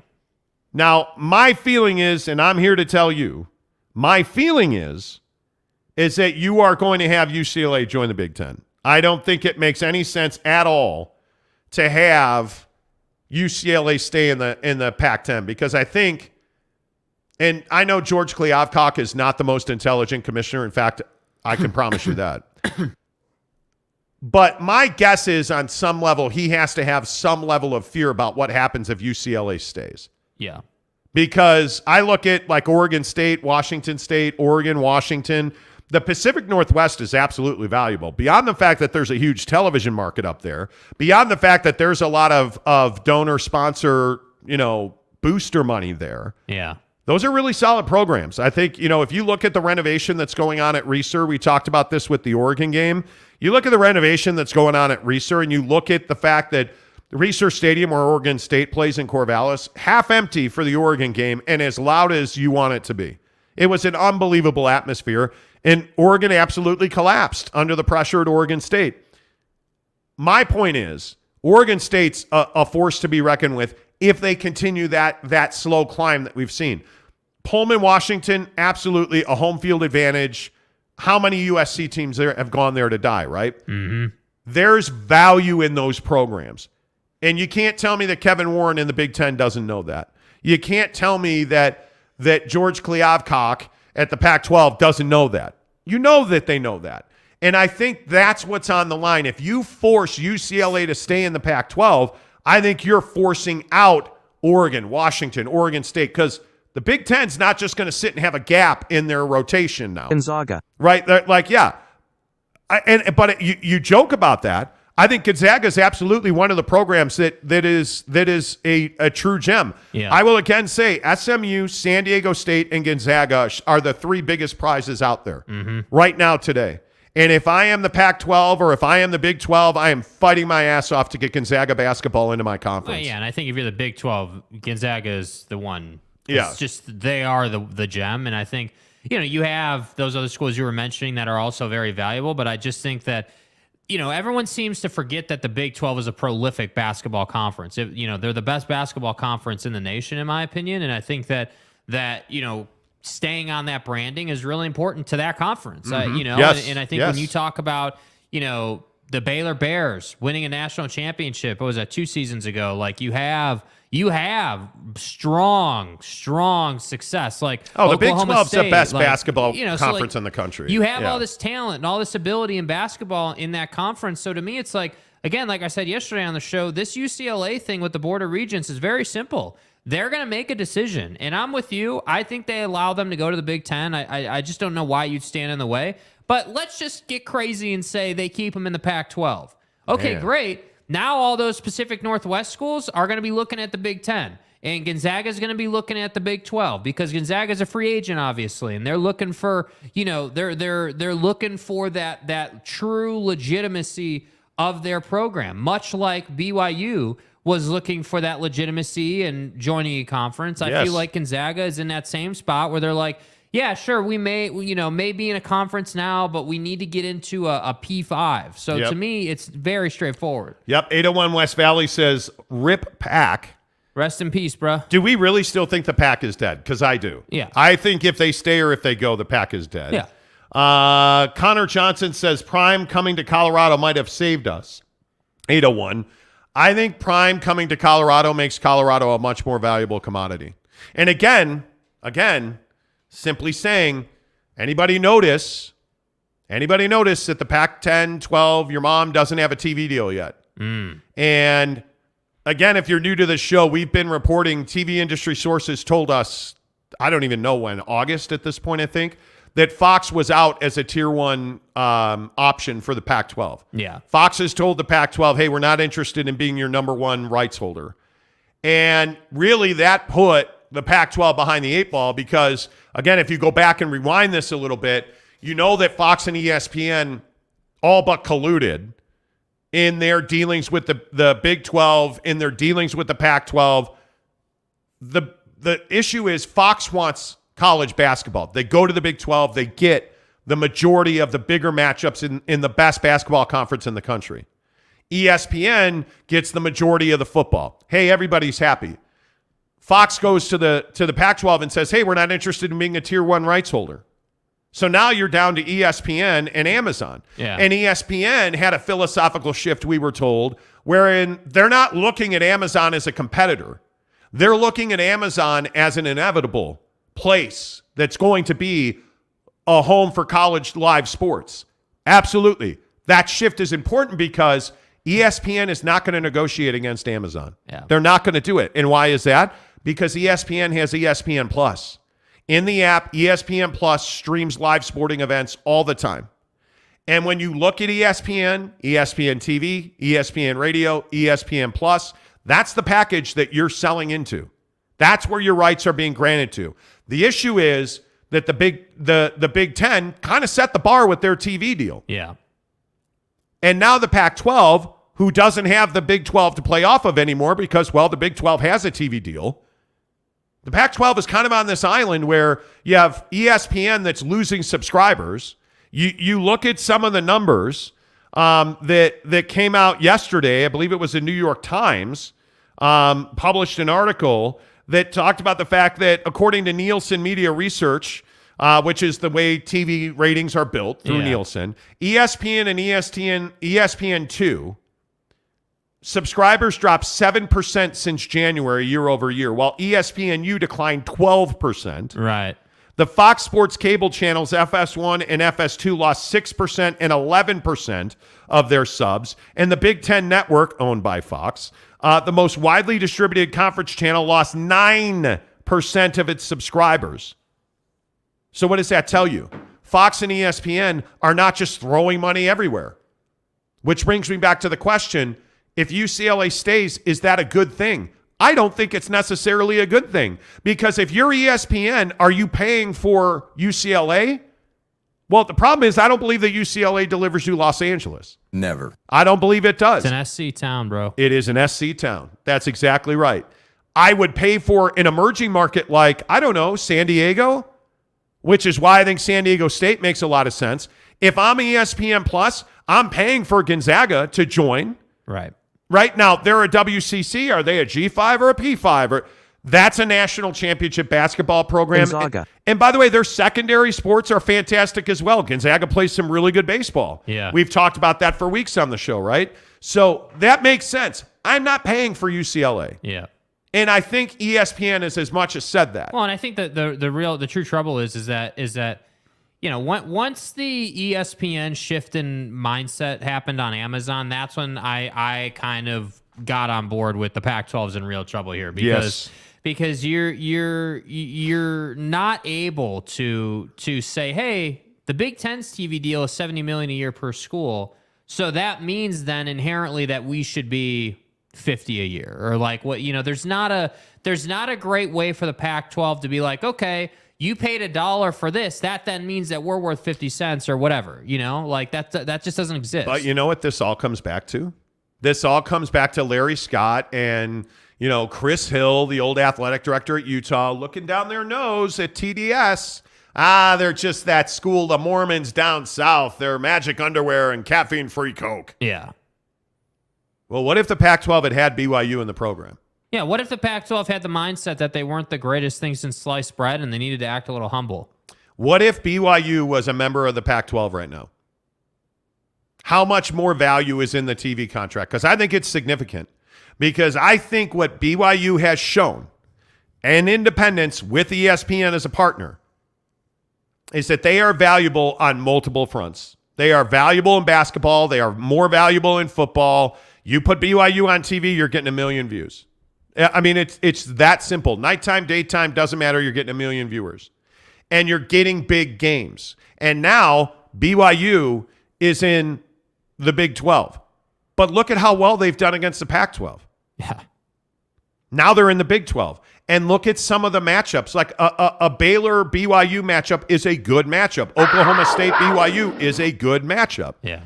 And I think as well as they've competed against the bigger programs that have been on their schedule, they've had some duds. Absolutely. The Wisco, the at Notre Dame's, like, no doubt. But BYU now with where they are, I think is a real lesson to be learned by the Pac-12. You are not some great, amazing conference. Well, and I think the reliability for, you know, and this is what is so ball-breaking about the decision not to add BYU back in the day is like BYU is going to get you a milli every time. 1 million viewers every single time. And they bring a step foot. relationship with ESPN that's well intact. Yeah. And are you telling me if Utah and BYU were in the same conference, that doesn't bring more value, that doesn't bring more viewers? Like, well, that whole concept right there with the meeting today, I think, is front and center. I mean, if you're Utah, you're sitting here saying, oh, man, like, they're going to decide one way or the other on UCLA, and then we're going to be left to kind of pick up the pieces as the school that's kind of on an island in the state of Utah. If you think about it, like most of the Pac-12 is the West Coast. If you really want to get into nitty-gritty, like think about it. Yeah, The I don't know, Pac-12 man. is a Pacific time zone conference outside of Colorado and Utah. So these two schools are sitting here at the behest of this decision, and they're going to pay a price for not being more proactive about getting to the Big 12 or getting, frankly, I don't even care what conference, just getting to a place where, you know, Mark Harlan's not on Twitter saying, yeah, we're never leaving the Pac-12.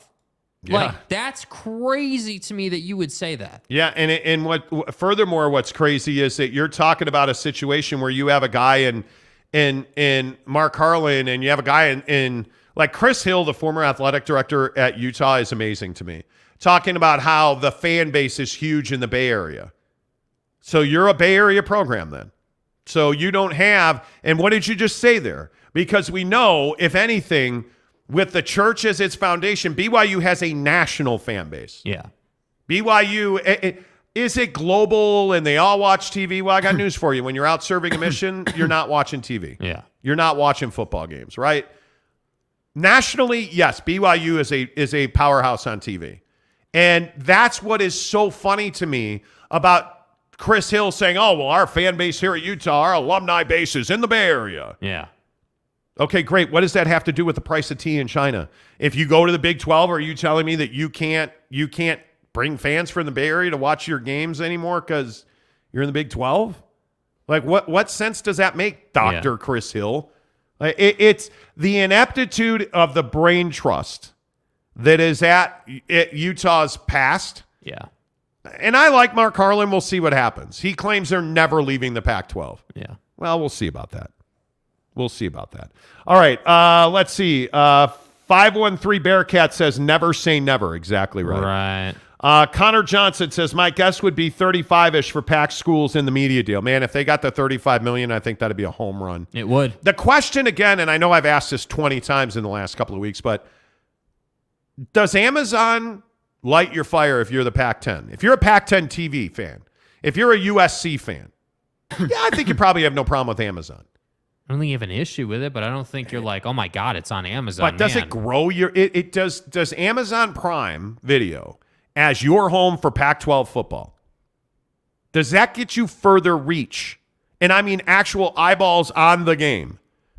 More reach than the lack of a DirecTV deal in your current situation with the Pac-12 network. I think locally it does. I think that for Maybe. the campus, for the folks who live around the school, like your real diehards, yeah, I think it does, because if you're on the phone, so now they can get it when Utah was on Pac-12 network previously. But I don't think that Buddy in New York City who grew up in Utah and wants to watch the game, like I don't think that she person is so excited about Amazon that they're like, yes, finally the Pac-12 is on Amazon, because what does it mean? And I still maintain this is Amazon's biggest problem. Yeah. I don't want to watch the SEC on ESPN and then pick up not my DirecTV remote, right? The actual remote that came out of the box with my TV to flip to the Amazon Prime app. And then I have to not only flip to the app, I have to sign into the app, I have to click on the game, then the game spools. Like it's a pain in the ass. Yeah. I want to hit the previous button on my DirecTV Exactly. remote, and I want to go from the Alabama, whoever game. And I know it's a small thing, right? But think about it. Like, we joke on the show about eating wings all the time, or food's a big thing on our show. On Saturday, all I want to do is I want to eat a bunch of food, feel like a fat ass, and watch football. Is that too much to ask? And as a Notre Dame fan, which I am, I don't want to have to flip from Notre Dame to Prime Video. It's not. I don't want to flip when my hands are covered in barbecue sauce, bro. No. It'll be interesting. And by the way, the one thing that I will say, and I would love to do it again today if you guys are up for it, are you an Amazon member? Are you an Amazon Prime member? Do you have it? Because if you're an Amazon Prime member, you get Prime Video. Yeah. And it was surprising a couple of weeks ago when we did it on the show how many people were not Amazon Prime members. Like, how many of you have perfected the technique of eating, I'll use Cheetos as an example, having your hands covered in whatever food you're eating, Cheetos, but being able to use your pinky knuckle to hit the previous button to get back to the other game, right? Damn right. Like, we've all perfected that technique, and now, because if they sign Amazon and they do this, and now we got to go to the Prime app and not DirecTV or whatever your cable situation, like, dude, stop making my life more difficult. Amazon won't take over until I've got the NFL, college football, and I would say the NBA on one platform. That is when you will get me to say, okay, cool, Thursday Night Football is on Amazon. I know I've got Braun and Jason Tatum here in about a half hour tipping off. Cool, we're good. We're absolutely great. We're golden. All right. Brett Terry says, who's giving the Pac $35 million per school? Well, I think the only one that's going to do that is Amazon. Greg Hale says, I want to move on from the Pac-12. I've been back and forth for a while, but after beating SC twice this year, makes me want to have those epic fights with big teams. O&W not enough if UCLA leaves. I agree. Oregon and Washington not enough. I agree. And I don't even know that they're going to be there I keep saying if, it's most likely when UCLA leaves. Like, who the hell is even saying that they're still going to be in the conference? That's what I think Georgie Poo doesn't understand. I do wonder if there's a domino effect no matter what the decision is today. It's almost inevitable. Yeah. Right? Jeremy says, Mark Harlan said Utah won't leave the Pac-12, but he probably will leave the Pac-10. See what he did there? Yeah. See what he did there. Jordan says, I like Amazon when I watch Utah football. I'm not flipping through channels. Well, but see, I am not a Utah or a BYU fan. I'm a Notre Dame fan. So when Notre Dame's on, I'm going to flip back and forth to the Utah game or the BYU game. But also, it should be said, and I think this is a really important point, we on the show are connoisseurs of sport, right? Yes. Like when I'm home, it is very rare that there's not sports on the TV. If there's not sports on the TV, I'm home for an odd reason, and it's like the middle of the day, like it's that type of thing. Well, me and Darkwing Duck, Mrs. Monty, yesterday, we were my wife has a broken arm, so I call her Darkwing Duck. Me and Darkwing Duck are watching TV, and we were watching Blackhawks Capitals, waiting for Obi to score his 800. Just Capitals. Thanks. So we were watching that. I would remind you, Taser got a goal last night. Thank you. So we were watching that. We were watching a bunch of basketball, obviously the Jazz game, but we were flipping back and forth. Like, I mean, we were watching different sports things. Yeah. And looking at Instagram and looking at travel plans. But that's because you don't have to put effort into thinking, okay, all right, which of the 10 remotes am I going to have to use to get to Amazon this time, right? It's one remote. I think that's your best point. That and being a fat ass eating wings. Yeah, I mean, that's what life is about. Like, give me wings, give me pizza, give me Cheetos, give me ranch. Yeah, give it to me. Luis Capazzo, Jake, that's a great Saturday. You know what? Right? UC Reach and Cumbie. Food is the third co-host of the Monty Show. You. It is. Thank you. It is. Thank you. The Oreos are sitting outside waiting to hop in the guest chair today, right? Golden double stuffed. I'm proud of you yesterday, though. We were at the grocery store 2 days ago, and I'm like, hey, you want some Oreos? He goes, no. I was like, all right, thank you. You know. That was very good of you. Connor says, doesn't everybody have Prime? No, they don't. But not everyone, but a couple 100 million people do. And I'm not joking. Yeah. Like, there are a couple 100 million people who have it. I look at the housewives who never watch football. Yep. They don't care about sports. My wife very little cares about sports. Right. She's not watching Amazon Prime Video for the Pac-12. So how many people that are, and this is the argument that I know that John Arand on the Sports Business Journal was talking about this as well. How many people of those hundreds of millions of subs care about sports? I'm going to guess a quarter of them. Because I have to believe there's a lot of people who are aged out of the demo. I have to believe there are a lot of women, there are a lot of men that don't care about it. Like, I think that there's also, by the way, one of the questions Amazon has not answered, how many dead clone accounts do you have for Amazon Prime? How many accounts are not being used? And my house is a good example of this. Up until I think 3 years ago, that's when we started using our Prime account religiously. How many dead... Well, what happened 3 years ago? The pandemic. How many dead Prime accounts are there? And by the way, it should also be pointed out, I think you made a great point about how few people care about sports who have Prime accounts. This conversation has never been about the masses. I want to make sure we're on the same no, page. It has not. This conversation, so let's start with student athletes.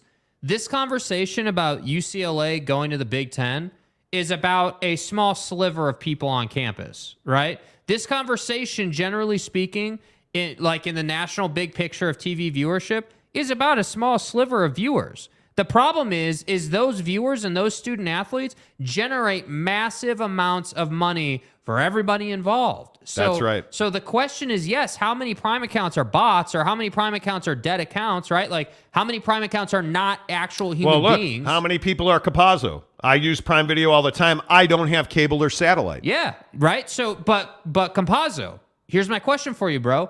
Do you do like Hulu or any of the other streaming? Netflix, let's say, like, and by the way, if Prime does roll out this whole sports thing, would you have a pallet for paying $20 a month instead of $14.99? Yeah. Oh, Brett Terry makes a great point. Amazon won't promote the conference either. The Pac will become a real stepchild of college football. Well, they don't promote the NFL, but by the way, I will say, on Thursday nights, when you pop on Amazon Prime, the first thing they offer you is NFL football. You don't have to think about it. You don't have to go hunting for it, which, again, for the Pac, I think is a major improvement. But again, why does Thursday Night Football work? Because I think this is also another important point.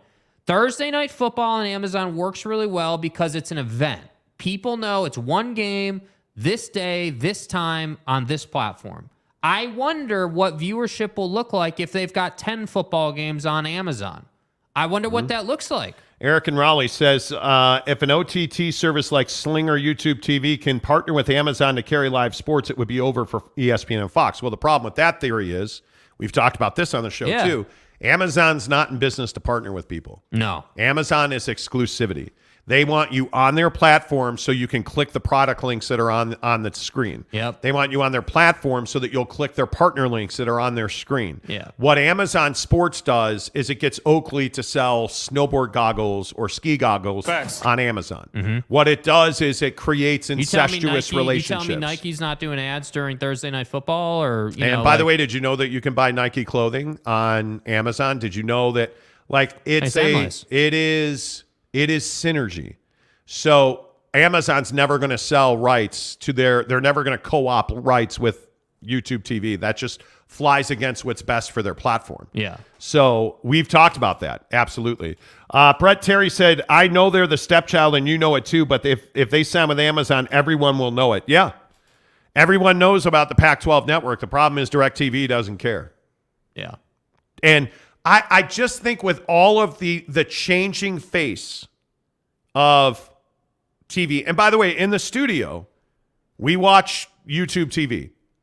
We do not have satellite or cable. Yeah. Our TV provider is internet-based YouTube TV. Yeah. And it's phenomenal. Crispy. It's phenomenal. And if I can get the NBA League Pass, if I can get the NHL Center Ice, if I can get look at DirecTV. What's going to happen with Sunday Ticket? Great question. Where's Sunday Ticket going? Sunday Ticket going to Amazon? Is Sunday Ticket going to the NFL app? I don't know. Where's it going? There's a lot coming here. San Diego State says, I also have Sling TV with blue and orange sports packages. That reduces the cumbersome channel switching. Huge point. That's the right word. It's cumbersome. I'm saying, dude, people don't want to have 10 remotes and change 50 channels. Neville 93 says football and tacos and Saturday's best Saturday think of and some Modelo's. Yeah, you see what I mean? That's what we want. We want great food, whatever that food is, beer if you like beer, and sports on the tube. Yep. That's what we want. Absolutely. We don't want to be frustrated after we spent all week getting beat over the head by our boss in our 9 to 5. Right? We don't want that. We want to be yeah, I don't have to think about work because I got bomb-ass tacos in front of me with, two football on the TV and a nice Modelo on the coaster. That's what I want. Yeah. So give it to me. Yeah, by the way, are you guys Modelo drinkers? Because there has been a beer revolution. We were having a conversation yesterday. Beer in this town is broken. Right. Are you guys, what's your beer of choice? How many people drink Modelo? I'm a Modelo guy. I am two things. Yeah, Modelo's sick, dude. I love it. Coors Light or Modelo. Yeah. And I'm usually a Modelo guy. So Neville bringing up food in Modelo. Modelo is just easy to drink. That's the thing. It tastes good. It's easy to drink. That's why I think it's so successful. And I think that it just is. It's one of those things in life, I feel where you're yeah, cool. So I'm having food. Let's grab a Modelo and we're good to go. That's just what it is. Yep. Oh, interesting. Before football 50, brother says, salutations, my fellow pal in the Monty Show. Last time I do have cable since 10 years, but now I have antenna plus Amazon Prime, but many people able to use Apple TV, but it's a bunch of money. Okay. Neville says Modelo's Negra. Yeah, a lot of people like that. Love the dark Modelo. Yeah. Love the dark Modelo. Yeah. Tyler P says, stop drinking 10 years ago. Okay. It's all good. It's all good. Nothing wrong with that. And I appreciate that. B-Mar says Golden Spike smacks. I know some Golden Spike drinkers. Absolutely. San Diego State says, my beer, Mickey's and Coors Light. Don't judge me. I'm telling you, if you have not tried Modelo Especial, dude, I'm telling you. Look at Jeremy Bolton. Yeah, Jeremy Bolton says Mountain Dew and Forex Gold. Love that. Love that. Utah Home Loan says Heineken. Ooh, so you're that guy. Nah. Hey, man, you. What kind of beer you want? Yeah, I would like a Heineken. Are you a soccer fan? Heineken's not bad. I'm not a huge Heineken guy. You have to be. Jeremy says, just kidding, I don't drink. Yeah. You don't drink. You're too busy training for Ironmans. Right. 26.2. Yeah. But you know what? I mean, you have to be in shape for Football at 50. Presented by Papa Murphy's good work. Pizza. See, that's good work right there. You have to be in shape. Papa Murphy's Pizza. Use the promo code Monty25 to get 25% off your purchase of $25 or more at Papa Murphy's Pizza. We got to talk the National Football League. Don't ruin it. The National Football League. How about my guy, Todd McShay? Todd McShay, bitches. I don't know. Todd McShay put out his mock draft. How about Todd McShay with Bryce Young going number 1? Oh, my God. CJ Stroud is not going to go number 1? Look at you. CJ Stroud is going number 4, according to Todd McShay, to the Detroit Lions. Where are you at on the best quarterback in college football? Because I don't think there's any doubt it's Bryce Young. I mean, I think Bryce is a guy that I love the guy. I think when you look at what Bryce Young delivers, poise, confidence, the ability to deliver the football. If I am not taking Jalen Carter number 1, and I think everybody is on the fence about Jalen Carter, the D tackle at Georgia, who is an absolute stud. I think if you are the Houston Texans, you singularly have a quarterback problem. That is your absolute, definite number 1 need. They were good when Deshaun was there, but now they ain't got that anymore. Yeah, obviously. then he pulled the washcloth trick, and now he's in Cleveland. Yeah. I think Bryce Young's the best quarterback in this draft, not close. But the shocker is that he has C.J. Stroud number 4 to Detroit. Are you kidding me that they're not taking Cam Rising number? I'm kidding. I'm being a jerk now. You're really taking, like, Will Levis, he has going 6 to the Atlanta Falcons? Yeah, well, the Falcons have a quick. By the way, there's a Modelo commercial on the TV. I am going. Yeah, boy, did you hear about Marcus Mariota? Me off, dude. Marcus Mariota, for those of you who did not hear, walked out on the Atlanta Falcons when they told him he was no longer going to be the starting quarterback. He just up and quit. Why walked is that out. Okay? Man. Dude. Like, what are we doing that you're just getting up and walking out? I mean, if you told me that Tanner was going to replace me on the show, I'd walk out, but that's different. Yeah, I don't. Exactly right. Exactly right. I don't know, man. I think it is really interesting that Marcus Mariota up and quit. Anyway, if you had to rate quarterbacks in this draft, who would you? Yeah, I mean, Bryce Young is Bryce Young? One. Yeah, but is C.J. Stroud number 2? I don't know, man. I think that the problem is, again, the NFL doesn't have any reason to put Ohio State in the college football playoff, right? They don't have any reason to give C.J. Stroud more credit than they need to give him. But where did C.J. go? C.J. Stroud went to the Ohio State. Right. So he's going to get the benefit of the doubt, even though I don't think he should. But I think when you look at some of these guys and you look at quarterbacks and you look at how all this stuff comes together, I'm just not.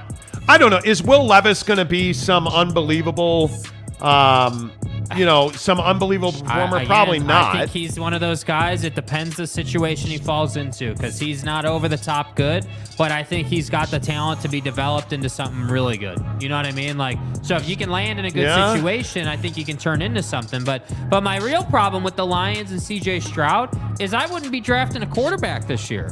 You wouldn't be drafting a quarterback. No. I would draft offensive or defensive line if I'm the Lions. Get good in the trenches. You have a guy in Jared Goff who is by far good enough to tide you for a couple seasons. Like, he is. Nobody's expecting you to win a Super Bowl, right? With all due respect to Dan Campbell and his goatee, nobody's expecting you to go and win a Super Bowl. That's not happening. The other one I thought was interesting on Todd McShay was at number 11 to the Carolina Panthers, Anthony Richardson. It's a very Carolina Panthers pick. Am I just, what is the, here everybody likes to say, oh, up in the night, buddy. Bud. Am I just up in the night on Anthony Richardson? Like, what is wrong with me? Maybe there's too much sticky icky in the air here at the Maverick Center from Snoop Dogg. I don't know. This is Kyler Murray. This is Justin Fields. This is all these guys who can run their ass off in college football and make plays. And oh my God, he's a highlight reel guy. This is the Zion Williamson of the NFL, right? Hey, you're going to put all these highlights together, but ultimately you can't stand in the pocket and deliver the football. I think, in my opinion, Anthony Richardson is not NFL ready. He's not ready to play in the National Football League. And by the way, we're not talking about Caleb Williams because he's not eligible for the draft. Yeah, everybody will say that. By the way, Todd McShay at ESPN in his mock draft has Clark Phillips a third, going 25th to Baltimore. Love that. Love that pick. So I don't know. As far as like NFL draft, not to belabor this point because you guys probably don't care, I still maintain that Jalen Carter from Georgia or Will Anderson from Alabama. Roll, who, by the way, Tide. Todd McShay has going third to my and we, the Chicago Bears. Be nice. I think Will Anderson or Jalen Carter are the two best talents in this draft. At quarterback, there's no doubt it's Bryce Young. There is no doubt in my mind that it is Bryce Young. Football 50, 10 of the hour. Every hour is, as always, presented by Papa Murphy's Pizza. Papa Murphy's presents How to Change the Way You Pizza. Step 1, grab a delicious Papa Murphy's pizza. Step 2, bake. Step 3, chow down on the deliciousness. Order the limited time Hug Heaven pizza today at papamurphys.com. Yep, Papa Murphy's Pizza. Download the app. Use the promo code Monty25 to get 25% off your purchase of $25 or more at Papa Murphy's Pizza. 8 o'clock, The Monty Show presented by The Advocates. Check them out online, theadvocates.com. The best injury attorneys in the business, cars, motorcycles, workman's comp. Are you fighting for Social Security for you or somebody in your family? theadvocates.com. They do all kinds of work that you don't even think of. If you need an attorney or if you are questioning right now today, hey, I slipped and fell on that sidewalk. It was broken and icy. Should I get a lawyer? Yes. The answer is yes. You need a lawyer. Don't trust your insurance company when you get in a car accident because they're not fighting for you. They're fighting for them. Make sure you get to theadvocates.com. No consultation fees, no big retainers, simply the best legal coverage in the business at theadvocates.com. A couple comments on the draft. Big Dog O-Town says Cam Rising will shock some people just like my dude Tyler Huntley did. He is a Drew Brees type. Well, the problem is Tyler Huntley's not shown the ability to be a number one. He's a fine number two. Yeah. And if in this world we're all up to be backup quarterbacks, hey, Chase Daniels makes a nice living, man. Chase Daniels, a nice little quarterback in San Diego that never plays. Yeah. Cam Rising, I think, is a number two quarterback in the NFL. I look at guys like Bryce Young, and this is what I say about Jaren, and I know it pisses people off when we compare Jaren and Cam, but I'm telling you, Jaren is an NFL starter. He has got those tools.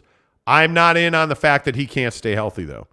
Like, I'm not drafting an injury-plagued quarterback. Yeah. And I think maybe that's why Jaren needs to come back to BYU. He makes good cash in NIL, come back, throw the football well against Big 12 defenses, and then go to the NFL. You can't keep getting hurt. San Diego State says Goff can easily throw 3 TDs on any given Sunday. Great movie, by the way.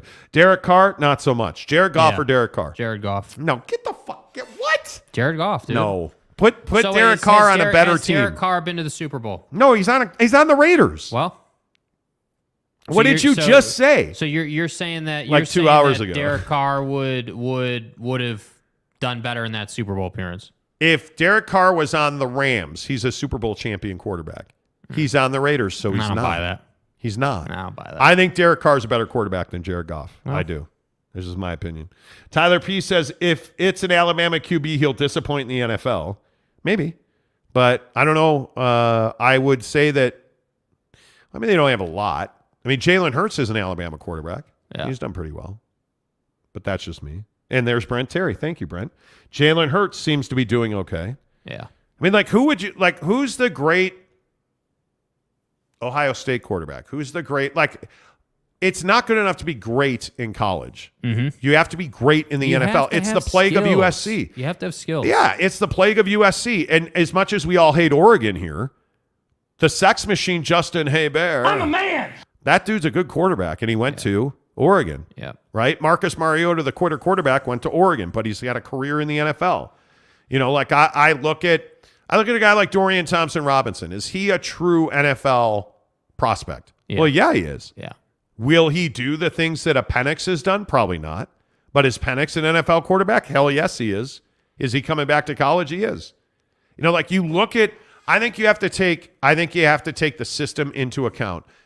You haven't had a great Utah quarterback in a while reach the NFL. Yeah. And I think some of that is, you know, the Travis Wilsons of the world, or like you're just not in a system that builds NFL quarterbacks, right? That's, to me, that's an issue with Kyle Whittingham. And we've talked about that ad nauseum on the show, that Witt doesn't prioritize the quarterback situation, in my opinion. Agreed. It's why you haven't had great contributors in the skill positions, wide receiver, running back, tight ends, really pan out in the NFL, because you don't have an NFL pro style offense or quarterback or dual threat quarterback. Like, you just don't have that. Who's that offensive home run hitter from the U, right? Like, they don't come around very often. They don't. And I think that's why, if you look at Clark Phillips III, this year's Clark Phillips III, like they're going to put multiple guys in the NFL. We watched Cody Barton in Seattle, and I think like they wanted all Devon these Bailey guys to be that guy, though. Well, they wanted him to turn into that, but they never turn into that at Utah. Yeah. But you have Eric Rowe. Look at the career Eric Rowe's had in the NFL. Still hanging around with Miami. Britton Covey's the primary punt returner for Philly. I guess. Is that a great career? I mean, not yet. He's been in the league, 2 years? But yeah, yeah. I mean, you're not wrong. I'm not sitting here saying Britton Covey is some prolific wide receiver in the league. I'm not saying that. But what I am saying is that Witt finds a way to get guys jobs. Yeah. Connor Johnson says, interesting take. Witt and QBs have long considered Smith to emulate Utah's program. He's also not prioritized QBs. Yeah. You know? But you look down the road at BYU, you got Zachy Poo, number 2 in the NFL draft. You've got a guy like Tyler Algier in Atlanta. Like, I mean, KVN, you know, Brigham. You have Danny Sorensen. You have Jamal Williams, Fred Warner. Like, you have guys. Now, the interesting thing is, BYU under Kalani has put far more guys in the NFL than I think we were used to, even with Bronco.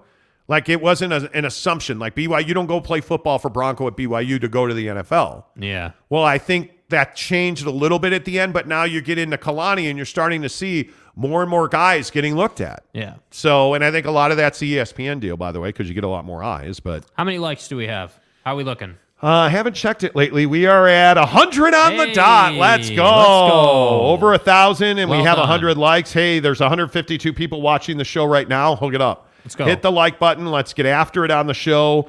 Let's get you an update on where we are with the subs. We appreciate everybody that subscribes to this show. Trying to get to 9,000 by the end of the year, which essentially is the end of next week. Because, by the way, we're working this week and next week, and then we are off. We leave a week from Friday. Right after the show, we're jetting out. Yeah. So we're off that following week. We'll be doing YouTube Shorts and Insta content as well.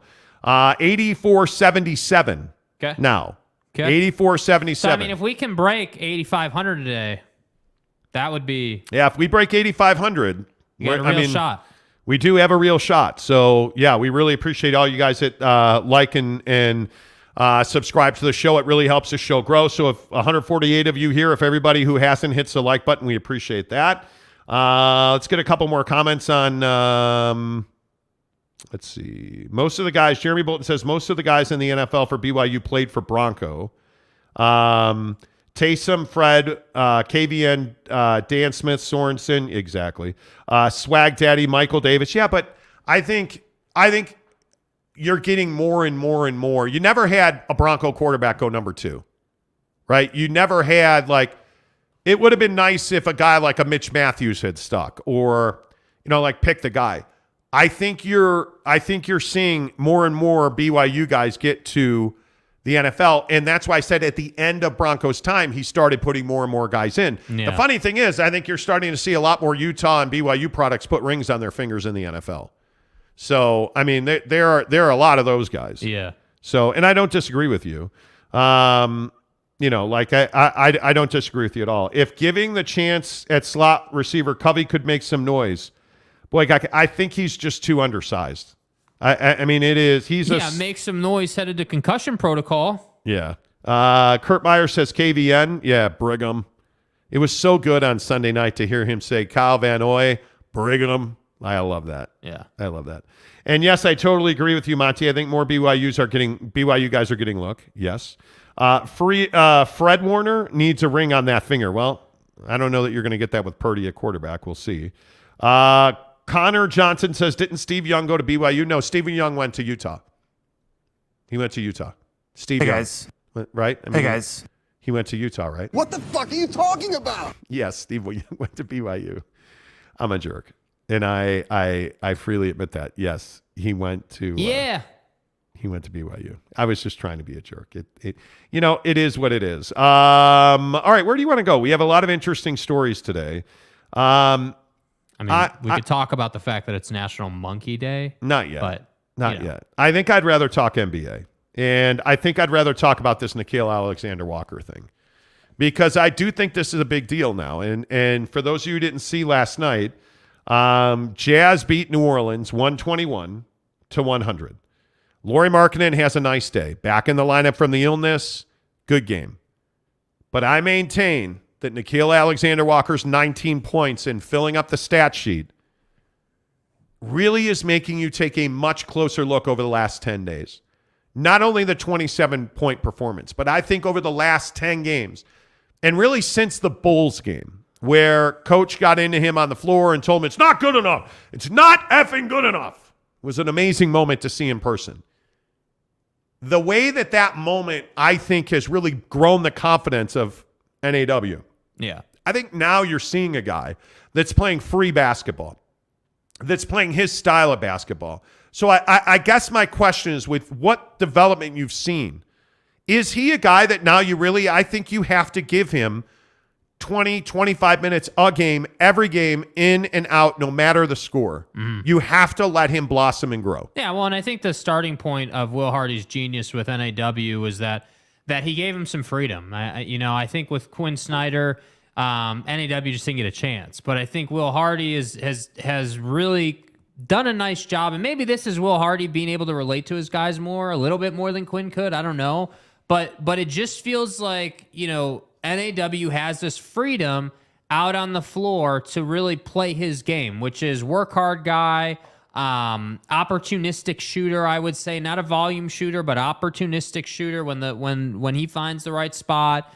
And work hard defensively guy. There's a lot of times last night where he was picking up the New Orleans ball handler at the hash, which I thought was brilliant. I love to see that. So to me, points of development right now for NAW, the main one amongst all of them is not turning the ball over. That's the one last night where I was just like, damn, dude, like you didn't need to do what you just did, and it resulted in a turnover. Like, there are so many times where I feel like because NAW is a hardworking guy, he's high energy, trying to push the pace a lot, he runs into some awkward situations. And that's where I would hope that a Mike Conley, let's say, would be able to get to him and say, hey, like, I love the way you play the game, love your work ethic, love the pace you play with, but sometimes, situationally speaking, what's presented to you suggests that you should slow it down a little bit. Like, maybe instead of being at 100 miles an hour, we're at 90 miles an hour and we make the right play. So still playing fast, but we don't turn it over, we make that right pass. And that's harder to develop than just looking at tape and being like, oh yeah, I should pass it here next time. Totally. Like, it's an instinctual thing. It's an experience thing. But my point is that developmentally speaking, I think Will Hardy has just said, hey, look, we're going to cut you loose on the floor. We want you to go and play, and we want to see what you can do. And so that's why you're seeing the guys' jump shot evolve. That's why you're seeing, the defense go up. I also think, though, that's why you're seeing the turnover numbers go up. So it's just a process. But I do think that NAW could be on a conference contending team. I have no doubt about that, assuming that the arc, stays consistent and stays, where it's at. Yeah, I think it's a very interesting question. And I think because I can now see the top end with NAW. I mean, if that shot continues to evolve and grow and get consistent, it's no different than what we saw with Donovan Mitchell extending that three-point shot first becoming consistent, then extending the range, now being a mid-range killer, right? Like, he is got a great body type. He's got good size. He's got a good skill set. Nickeil Alexander-Walker is a guy that I would expect you to look at more closely, and I'd be surprised if the Jazz were in any kind of hurry to include him in a trade. Yeah. Now, having said that, I think you got another really nice performance, 21 points out of Malik Beasley last night. You're a day away now. Tomorrow is the deadline expiring on contracts that were signed over the summer. Those guys can now be traded.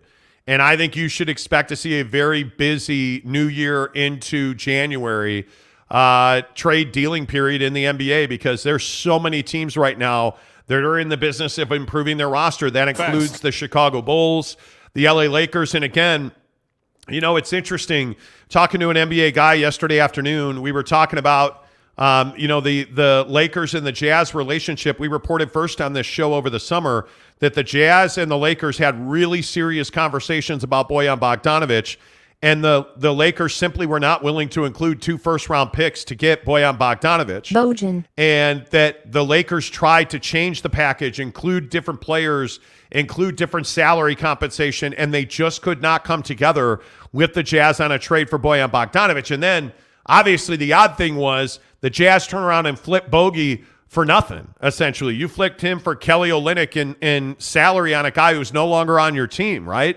So now we find out that the Lakers are hot to trot on Bojan Bogdanovic, and they are offering a first-round pick, a single first-round pick. Detroit wants it to be unprotected. Is that a deal the Lakers should make for a guy that's not young but is still very productive, especially from 3, and Bojan Bogdanovic? If I'm the Lakers, I'm probably not hanging on to those first-round picks. I'm probably trying to trade one of those unprotected to get Bojan Bogdanovic, and I am probably trading Anthony Davis. When is Anthony Davis going to have higher value than he does right now if you're the LA Lakers? And Jake, I don't think there's a time where we've seen Anthony Davis play at this level for the Lakers in the past. I think this is as well as he has ever played for them. Yeah, I would agree with that. And I think if I'm the Lakers, I'm doing bogey, for a pick. And yeah, sure, it can be unprotected. I'm fine with that. But I'm aggressively looking to trade Anthony Davis. Like, with all due respect to AD, I think the injuries have just been too much now. And I think, you're in a wave where he's healthy and he's playing well. And unfortunately, the business of basketball is typically not what you're doing for me now, but what does it look like, 20 games from now? And I think that question is 100%. I don't know what it looks like 20 games from now for Anthony Davis. I don't know if dude's going to be suiting up or if he's going to be on the bench in his Gucci stuff, I don't know. But my point is that you could trade him and get a lot of value back. So let's not sweat the unprotected pick, right? Let's go out and get Bogey, give Bron a shooter to work with, and then let's go and get unprotected picks as part of the Anthony Davis deal to replace what we spent to get Bogdanovic. So ultimately, you find yourself maybe not in the same exact position, but in a similar position, except you've just added Bogdanovic, and now LeBron leads your team. Like, I just don't see why you wouldn't. Yeah, I think it's kind of crazy to think about what the Lakers are not doing. And that is setting themselves up to win a championship next year. Because that's really where, if I'm the Lakers, if I'm Jeannie Buss and Rob Pelinka, that's where my mindset is. I'm trying to win a championship next year. We're not going to win a championship this year. Win a championship next year. Yeah. And I think if you are the Chicago Bulls, why are you not out to get Anthony Davis right now? Like, that is a trade that in the summer I think could very well happen. If you're the Chicago Bulls, you have to move on from Vucevic. You have to move on from this mediocrity because you've got a huge investment now in Zach LaVine's broken knee, and you have a guy in DeMar DeRozan that's playing career best basketball. Like, I think the Chicago Bulls are one of the most intriguing trade dance partners in the NBA this season. Yeah. I'm curious who they're married to on that roster and who they're not. I'm curious just how willing Golden State is to trade James Wiseman this window and how willing they're not. I'm curious, like you look at their situation. They got blown out on the road again last night, and Draymond Green claims that a fan threatened his life. That fan was kicked out of the arena. Like, how soon can the Golden State Warriors move on from Draymond? And is it a priority for them? Yeah. I think that's a real question. I look at teams that should be open for business. I know for a fact that the Knicks are working very hard to acquire talent. I know that Washington is working very hard to trade Kyle Kuzma. Talk about a team in the Knicks that's got some heartburn. Jesus. Oh, man. That Donovan trade, I'm telling you, the Donovan Mitchell to Cleveland trade could shape the NBA for the next 2 years. Because the Knicks, if they had made that trade, they would be making another to become championship quality. And to not make the deal and then have Grimes be an absolute bust is just ball. Oh, it hurts. Dude. It absolutely hurts. I think you're exactly right about that. Brett Burnett, good morning to you. The new NAW new Jazz problem, like all NBA players, is they blossom when they play them. Then you have to pay them a ton of money. It's a money problem. If right now you're in fine position, you're in control of your cap. I wouldn't have what Jake just said, heartburn. Yeah. Overpaying NAW. No. I just wouldn't. I think it is. I think it's interesting to see. Exactly what happens. And I'm curious as he gets more games under his belt, NAW, and that instinct starts to grow and he starts to hone that. Yeah. And his understanding of what the other team's trying to do. And now his passing gets better and his vision gets better and his ability to make quick decisions gets better. Yeah. How high is his ceiling? Yeah. That's a question for me. He's probably not Don or Shea or... But there's no reason he can't be a second-tier guy. There's no reason he can't be a second-tier guy. Brother, at least the Jazz fan feeling better when they win the game, but there's a schedule. It's got to be tough between turnovers and lots of injuries going on. They need more work to do, and there's no celebration. Well, I mean, everybody's got the same schedule. Yeah. I mean, it's a grind in the NBA. Big Doggo Town says, yes, NAW deserves more time. Trade JC for sure. Beasley, I know, has value on the trade market, but he has value to the Jazz as well. I am not being loyal to Malik Beasley. Love the guy. Yeah. Great teammate. But he's got tremendous value. He is one of the hottest commodities the Jazz have. Yeah. And I think you're absolutely going to see change. I think Beasley's going to be one of them. Brett Burnett says Lakers want Boyan, but are worse than the cheap Knicks. Pistons keeping Boyan as he's playing good for them, but it's a losing proposition. Cade Cunningham's out for the year now. Yeah, and Brent, can you get the nomenclature right? It's not cheap, it's poverty, please. They're a poverty team. Yeah. Playing good for them. Lakers front office is no good to work with. I would agree with that. He says, I hit the like button. Appreciate that. Where are we on likes now? Well over 1,000 views today, 109 likes, 154 people currently watching the show. Let's go. Hook it up. Give us a like button. Alex's comment. You ain't got to call people out like that, bro. You ain't got to call people out like DJ that. and PK are legit. The Monty Show has more listeners than DJ and PK. We appreciate that. I'm not going down that road today. Bulls don't need to move on. Warriors need to move on from the luxury tax. The Bulls are a disaster. Yeah, the Billy Donovan contract is embarrassing. I think there's a chance that they're going to wind up buying him out because if you look at the Bulls' salary cap, they're so upside down. Yeah. I don't even know how you justify. But they've made that bet, and the problem is Zach LaVine doesn't stay healthy. Billy Donovan's rotations suck. DeMar's the only thing on that team that's reliable. Vucevic is in the final year of his deal at $22 million. Lonzo Ball's a huge problem. He's got $61 million left guaranteed. He still has not played this year. The problem is their most tradable pieces are guys like Kobe White, Alex Caruso, and the problem is you're going to wind up trading a guy like Caruso because he's only making $9 million. Yeah. And he's got, $28 million left. I mean, they're going to have to move on from Vucevic, but they're going to pay a price to do that. Yes. I mean, and I know everybody in Chicago, we all love Zach LaVine when he's healthy. This contract was a mistake. Yes. There's you cannot pay him. What did they pay Zach LaVine in Chicago? We paid him much. Too effing many. $37 million per year, $215 million left. Bro, what? And he's making $10 million more than DeMar? Bro, what are you talking about? By the way, there's a lot of people thinking that the Bulls would trade DeMar DeRozan. He's only got this year and next year left. Yeah. I mean, if the Lakers get DeMar DeRozan, now you're cooking with gas. But you've got to have. They're 3 guys away. Like they're 3 guys away. You look at teams in the like. You look at the Dallas Mavericks. What are the Dallas Mavericks going to do? How are they going to backstop their lack of consistent defense and their inability to stay healthy? Because Timmy's playing really good basketball right now. Like Tim Hardaway Jr.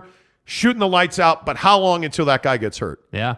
And Luka Punch Your Face doesn't want to play defense. Yeah. And at some point, that comes back to get you. As we talk NBA hoops, thanks to our friends at TryDayTrading.com. I tell you every day how great Tri-Day Trading is, but if you don't want to take my word, what about Alema Harrington? Alema Harrington here. I've been in the broadcast business going on 30 years now. And after that amount of time, you start to be able to pick some winners. I want to share a winner that I'm aware of with you, and that is my guys at Tri-Day Trading. They're going to teach you how to trade, and then they're going to let you trade using their money and then split the profits with you. That's a pretty winning deal. If you want to register for a free webinar, all you have to do is go to trydaytrading.com/Monty. So for more information, it's trydaytrading.com/Monty. We'll see you there. Thank you very much, Mr. Alema Harrington. We're best friends who have never met. Alema is amazing. And as he said, the best part about Tri-Day Trading is you go through their program, and there are guys across the country every day there are guys out there that are making $1,000 day trading today. And they all started by trading TryDayTrading.com's money, not their own money. That's how good Tri-Day Trading is at making you a prolific day trader. They let you trade their own money. And when you trade their money and make money, they give you 50% of the profit at TryDayTrading.com/Monty. K. Nurin says, Danny and Hardy know what they're doing. They're building a great team. I really like the direction of the Jazz. Yeah. I think it's hard to question anything that Danny's done in the last calendar year. Yeah, I mean, I think that, and again, you can't lose perspective. I mean, this year has gone swimmingly compared to what people thought it would be. Yep. NY Monty fan says Jerry Krause wouldn't have done that. Why would you bring up Jerry Krause's name? Dude. NY Monty fan, who do you think you are? Why don't you just take a staple gun and like put one through my nut bag? I'll drop that mother. That would be more enjoyable than hearing the name Jerry Krause. Like, you know that Jerry Krause is the devil. You know that, right? Like, he's dead. I mean, he's with the devil. Right, yeah. It's a difference. Right. Skinny Dick Nick, good morning to you, sir. Vucevic dropped off after the Magic trade. Absolutely. Bust is a very heavy word. He has been a huge disappointment for the Chicago Bulls. Alex says, the Monty Show. I read that one already. Jordan Brown says, like button slammed. Appreciate that. Let's go. Thank you. Appreciate that. Severe says, sell players high. Malik and Jordan are at their highest value. Jazz did it with Rudy. Yeah, yes, absolutely right. Yes. Absolutely right, Jeremy. I agree with you 100%. Red Heart Norvis. My guy, where you been, dude? The Bulls are in some way like the Jazz last year, screwed. Oh, yes. No doubt about it. You're landlocked by the money that you've spent, and I think now you have to make some tough choices. And if I'm the Chicago Bulls, you're married now to Zach LaVine. Yes. If you are not in position to contend for the Eastern Conference at the end of this year, you have to consider wholesale changes at the deadline. All right, we're going to move on here. If we're in January and you're still struggling, and don't forget the trade deadline is early February this year. Yeah. If you are not in contention for the Eastern Conference in the middle of January, you got to make wholesale changes. Yeah. Because you're not going anywhere. You're not going anywhere, in my opinion. Brent says Bulls screwed Red Heart, but so will the Warriors. They spend so much money that it's ridiculous, but they have so many revenue streams. So never mind their building, never mind their jersey sales, never mind the fact that you look at not just the deal with Chase, you look at the money that runs through that building. Like, I mean, you got their money is the money is the least of the problems. Like Bob Myers doesn't have a contract right now. Yeah, which is crazy to me. Yeah, I mean, yeah, brother. As a Knick fan, we feeling proud. We got 4 in a row winning games behind rotation, but there's something going on between Cam and Tibbs. Cam's not playing right now. We got 2 injury and Jalen Brunson is hurt.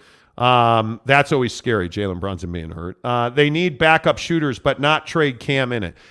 Cam Reddish is gone. Yeah. I mean, that you should just mark that down. Yeah. Cam Reddish is gone. Alex says, add a second show on the Monty Show channel. Huh. We've talked about that. Yep. We've talked about that. But, yeah, there's a lot of logistics around that. We have absolutely talked about that. What kind of show would you want? Yeah, Alex, what kind of show do you want? Sports show, life show, food show? I mean, what are you looking for? What are you thinking? Lopes fan Gabe says, at Alex, Tanner and Mrs. Monty's RSL show is coming in 2023. Well, Stay that's tuned. the big announcement. You beat us to the punch there that, we're going to start talking about, Real Salt Lake. And Tanner's going to host the show live from the train. So it'll be great, Dude, you crazy. Make sure you go ahead and give us a like on the channel. That really helps it grow. 117 today. Fantastic. Really appreciate you. Thank you. Okay. Tyler P., your snarky comments are appreciated. A BYU only show, he says. Giggity says, any new show has to include Mrs. Monty. Yeah, we're working on it. She's had a tough run here. She had the cocoa for a while. Now she's got this shoulder broken. Although I think she's gotten really good news. She's probably not going to need surgery on that. She had the coronavirus. She had a CAT scan yesterday. CAT scan. She's got a tubular fracture of her right shoulder, which is that dome on the outside of her right shoulder is broken. She's right on the line for surgery, so she got a CAT scan yesterday. We'll see what the doctor says about that. Let's see. Please don't get compliant about RSL. Jesus Christ, he says. Wow. Jesus Christ won't save you from that, boy. No, I think he means that Jesus Christ plays for RSL. Oh, got it. Okay. I don't know, though.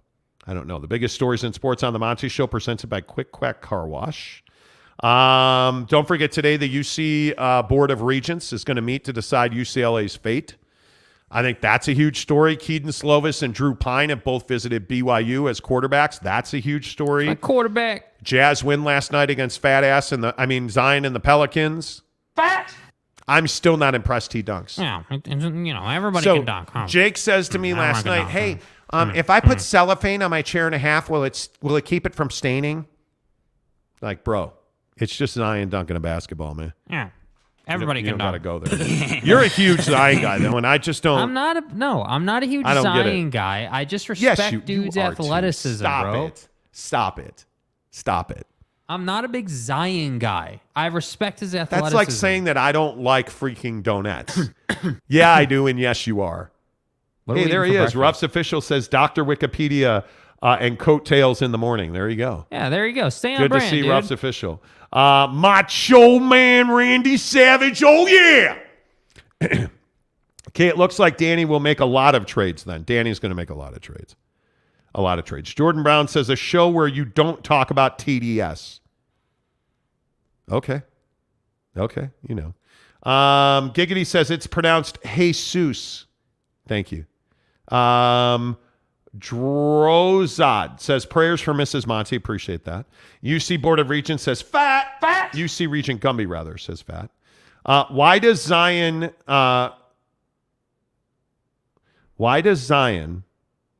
reaming me of one of He-Man stars? You're gonna have to fix that there, kiddo. Yeah, I mean, please don't do drugs so early in the morning. Brent says people will avoid Danny. Why? Obviously, he just wants the moon every time. Well, he does make that tough. Lopes fan Gabe says, are we getting Argentina, France World Cup final, bros? Morocco's a lock on defense. That's the thing that's so amazing about the Moroccans is that they've done a really good job defensively. I think they've only conceded once in the tournament. So I don't know. I think this is a huge moment for Mbappe in France. I mean, I think he's the best player in the world right now. But you look at what Messi did, you look at the way Argentina played. Finally, they didn't give up a huge lead. Like it almost feels like a moment of destiny for Argentina. Almost feels like a moment of destiny for Argentina. But not quite. We'll see. If France gets through, I think you got to take France, right? I think you got to take France. And by the way, just so you guys know, getting through, that means if they win the game. Stop. I'm just trying to help my casuals. You're being a jerk. I'm just trying to help the casuals. Let's see. Connor Johnson says, talk or talk. That was unexpected.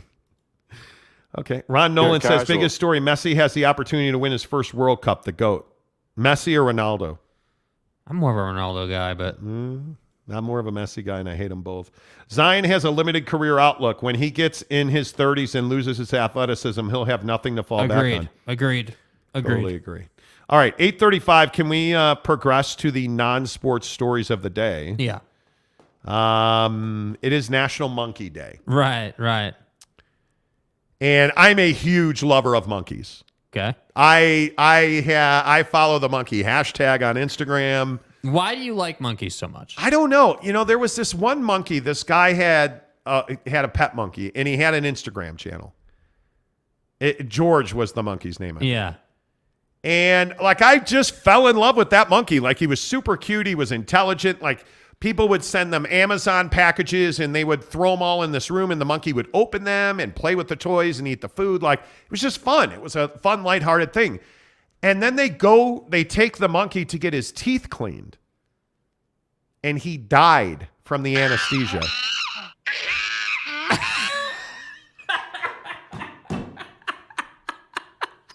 What is wrong with you? You are such a jerk. So anyways, George dies, quite literally, this monkey dies under anesthesia, and I cried over it. I was emotional. Over the Cubs winning the World Series. Shut up. Dude cries over a monkey. Too bad. So this monkey dies, and I cried over it, and I don't know. I've become a fan of monkeys. Yeah. So it's National Monkey Day. Yeah. And so I always send Mrs. Monty and Jake, we have an Instagram group. Yeah. And I send them videos of cute monkeys. And I'm like, all right, cool. I ordered it. They're going to show up. Monkey's going to show up in an Amazon box. Hope it makes the trip. You're such a dick. Wow. But we joke about it. But I would have a pet monkey, Totally. I think, maybe. Totally. Mrs. Monty's wholeheartedly against it. Yeah, but she's the same person that would have pigs in the backyard or chickens. Or if I allowed her to have a chicken coop, she would just be an egg producing muffin. Yeah. You know what I'm saying? Yeah. She loves chickens. But I would like a monkey. What is so, Mr. Monkey Hater over here. I don't hate monkeys. Mm-hmm. Clearly. He says to me, well, is that the most exotic animal you own? No, if I could own any exotic animal, it would probably be a lion. I'm a huge fan of lions, cheetahs, jaguars. Lynx. Not a lynx. Lynx are not. Get the see. With all due respect. Do people see what I deal with? Oh yeah, I would like a jaguar or a cheetah or a lion. These majestic cats. Well, hey Skippy, what about a lynx, fat ass? You fucking donkey. Yeah, lynx would be really cool, dude. Hey, bro, we could put the lynx in the Subi. Where do you get lynx? Oh, my God. Let me see. Lion, cheetah, jaguar. Hey, lynx. Feed it Reese's Peanut Butter Cups. Yeah. Jerk. Hey, guys. We're at JCW's yesterday. I get a marshmallow banana shake. Because that's what fat people do. He's like, oh, hey, can I get a cookie dough shake? Yeah, dude, let's go. Fat. Anytime, again, Mr. Chicken Burrito. Hey, we're at Lauri's a Prime Rib. Hey, bro, do you guys serve Lynx burritos? Fat. Do you guys have chicken burritos? We're at the best steakhouse in the world. Hey, bro, I know this is the best steakhouse in the world. Yes, would you like Wagyu? No, but do you guys have chicken burritos? How about a chicken burrito? By the way, anytime there's ice cream or shakes, hey, man, can I get a cookie dough? Jerk. I know what I like. I want it. Anyway, what is the most exotic animal you'd like to have? Around the house, a lynx. I'd love a lynx. But I would do a monkey as well. You would actually want a lynx cat. Yeah, dude. There are videos on Instagram of people who own lynx, and they feed them whole raw chickens, and that lynx will just rip your flipping face off if you don't give them that chicken. Yeah. I don't know about that. Now, see, now you're like, good God. Connor Johnson's like marshmallow Oreo, 100%. Why would you bring that up? JCW so shake good. game is strong. JCW's has great shakes. 01 Mad Cat says, listening to monkey content. Yes, you are. Tyler P says, I trained a monkey or a bodyguard gorilla. Well, Well, a trained monkey or a bodyguard gorilla? A trained monkey. Yeah. Silverbacks will just snap you in half. Yeah. Giggity says a pet monkey or a raccoon. I hate raccoons. Raccoons are funny, though. No, they're not. They stink. No, they're not. Connor says, why isn't there a monkey mascot in football? I don't know. Why do you have a beaver for a mascot? Alex Chacon says monkeys are horrifying animals. They'll tear your face off. There are many. Like the little ones, the petite ones, the fun-sized ones. Dude, you realize those guys grow up to be like big ones. Yeah, that rip who cares? Your face off. But like George didn't grow up to be some huge monkey. No. And There how are many stories are there of people who have raised monkeys and they rip your face off? There's a lot of those. It's a calculated, risk. Hey, man, they might rip your face off, but Yeah. it sure is fun to look at them. Brother says, please stop it, Monty. I can't breathe. Do you need a banana Monty chimpanzee? Exactly. Exactly. Tyler P says, Jake probably puts ketchup on a $70 steak. Damn right. Ding. Damn right. Now, but I'm the guy that uses ranch on everything, so I can't much talk. Do we do ketchup or ranch at Mastro's? No, but we are going to the Ocean Club while we're in Los Angeles. We are returning to the scene of the Colin Blow crime. Oh, dude. We are so you guys might remember this. If you're new to the show, you probably have not heard this story. Last time I was in Los Angeles, then we went to the Ocean Club in Newport Beach. Yeah. Wonderful spot, by the way. I had aged prime Wagyu beef. Dry aged. And my colon exploded. Like, it was terrible. And yeah, like crapping. We're like trying to do the show in LA. Ooh. And my guy's like, yeah, he's texting me like an hour before the show. Yeah, no show today. I'm too busy handling business. I'm too busy throwing up through my butthole. Yeah. Which is exactly what happened. God, dude. Oh, it was heinous too. It was like, oh my. And now the beautiful thing is there's nothing like a little food poisoning to lose 10 pounds. We got you out of your routine today, That's but what I'm I'm proud saying. to be here with you. You ain't got to get no colonoscopy to clean it out. Just go to some prime-aged beef. Lopes Van Gabe says, guys, would you rather own a sugar glider, a hedgehog, a Savannah cat, or a sloth? And why?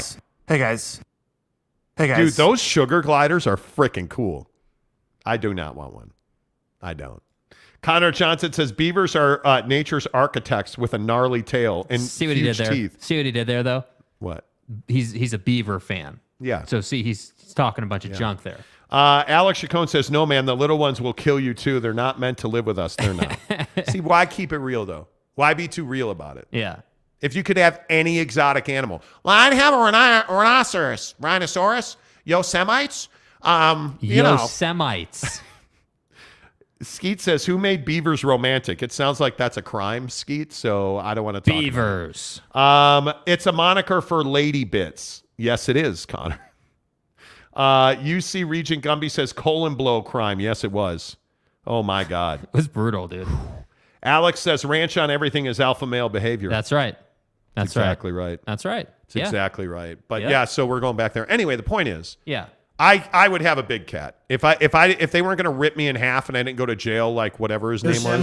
Yosemites. Yeah, big cat guy at the farm down there. Oh, Tiger King. Yeah, Tiger King. Yeah, buddy. I'd probably have a Makes tiger. me a loving father and a decent human being. It doesn't. Not to buy you. No. Don't buy me a tiger, dude. And then there are snakes. No, snakes are no. I don't need no king cobra in the aquarium. No, I am not interested in that. I am not. Connor Johnson says Ghost Pepper Ranch from Wendy's. Dude, you're crazy, bro. Connor, what is wrong with you? Ghost Pepper Ranch. I mean, I can let you being an Oregon State guy go, but now you start getting into Ghost Pepper Ranch. Here's the thing with Oregon State, though. Nobody hates Oregon State. But nobody likes Oregon State. Right, but they don't hate them either. Right? Like, nobody, you just don't care. Yeah. I'm excited to see what Reese's going to be like. I'm excited about that. That's all I'm saying. He said it's lit. I don't know that it's lit. All right, let's move on because we got to talk about TikTok before we get out of here today. Damn, with TikTok. So you guys know about this, right? That TikTok sucks and you should never use it. Yeah. I like TikTok a lot. I actually enjoy it. Yeah.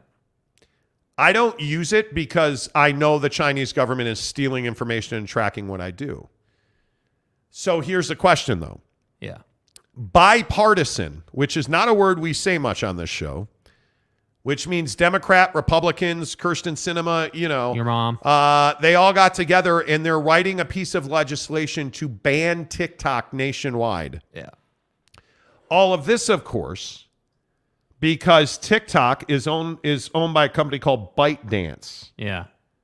And ByteDance is owned by the Chinese government. And there are people saying that the Chinese government is spying on American citizens, which it's not really a question. It's that user data from U.S. citizens is being given to the Chinese government. Right. The TikTok folks have insisted that U.S. user data is safely stored outside of China, which it says should keep it out of reach of government officials. To which I say, hell no, it won't. But ByteDance can't possibly think that the Chinese government, we're going to buy that, because it's not. Yeah. There is no doubt that the Chinese government, which is one of the most prolific spy bodies in the world, has access to your information, your contacts, your browsing history. Like, you agree to that in the terms and conditions when you download TikTok. You agree to that. And so Utah included, Governor Cox the other day signed a bill to ban TikTok on, or whatever you want to call it, a bill, a rule, a law, whatever, to ban TikTok on all government-issued phones in the state of Utah. And many states have done that. Yeah.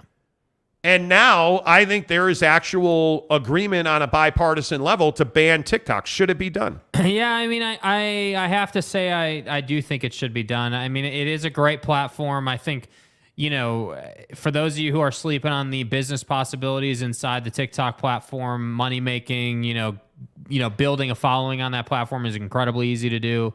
Like, there's a lot of opportunity there, and I think that, it's just it's kind of frustrating because it is a great platform. The watch time and the rate of return on TikTok is phenomenal. But I can't get down with something that's compromising our privacy and our information and our everything from using your camera to watch you to your geographic location, everything, dude. And I just can't get down with it. I know that Zuckerberg is basically one of the worst humans on the planet, but at least that's like a homegrown thing. TikTok, I just can't get down with that. I just can't. I think when you look at, I think social media is a terrible scourge in this world. I do. I you look at this stuff with Elon Musk, what he's doing. Did you guys hear that Elon, who now owns Twitter, has stopped paying bills? Has the money, has not paid rent on any of Twitter buildings, any of them. Has just stopped paying rent. You look at that he is stopping the severance payments to employees that essentially were forced to quit or be fired. He's just not paying people. And there's no reason for it. He hasn't given a valid reason. He hasn't explained it. He's not cash strapped. Yeah. But you look at the scourge that has come from Twitter. You look at the scourge. Just the misinformation in the news feed on Facebook. Yeah. You look at, Instagram is probably the most widely accepted and used app amongst our young people. And the suicides, the fights, the crime that has been committed based on what somebody has seen on Instagram is insane. And then you go to TikTok and it's like, oh yeah, well, my information is being stored on Chinese government servers. If you haven't deleted TikTok off your phone, I really don't know what you're waiting for. I think this comment here at the bottom there by Lopez Fan Gabe is interesting. Literally every app on our phones is farming personal information. As we talk about a ban because someone decided China is the boogeyman we should first be afraid of today. Yeah, I totally agree with that. Yeah, it's an issue because it's China, not our government. That's the problem. I think when you look at the different apps on your phone, look how many apps want your location full time. They want to track your location. Look at the fact that your map program, you look at Yelp. Yelp is baked into Apple Maps so they can serve you businesses while you're traveling.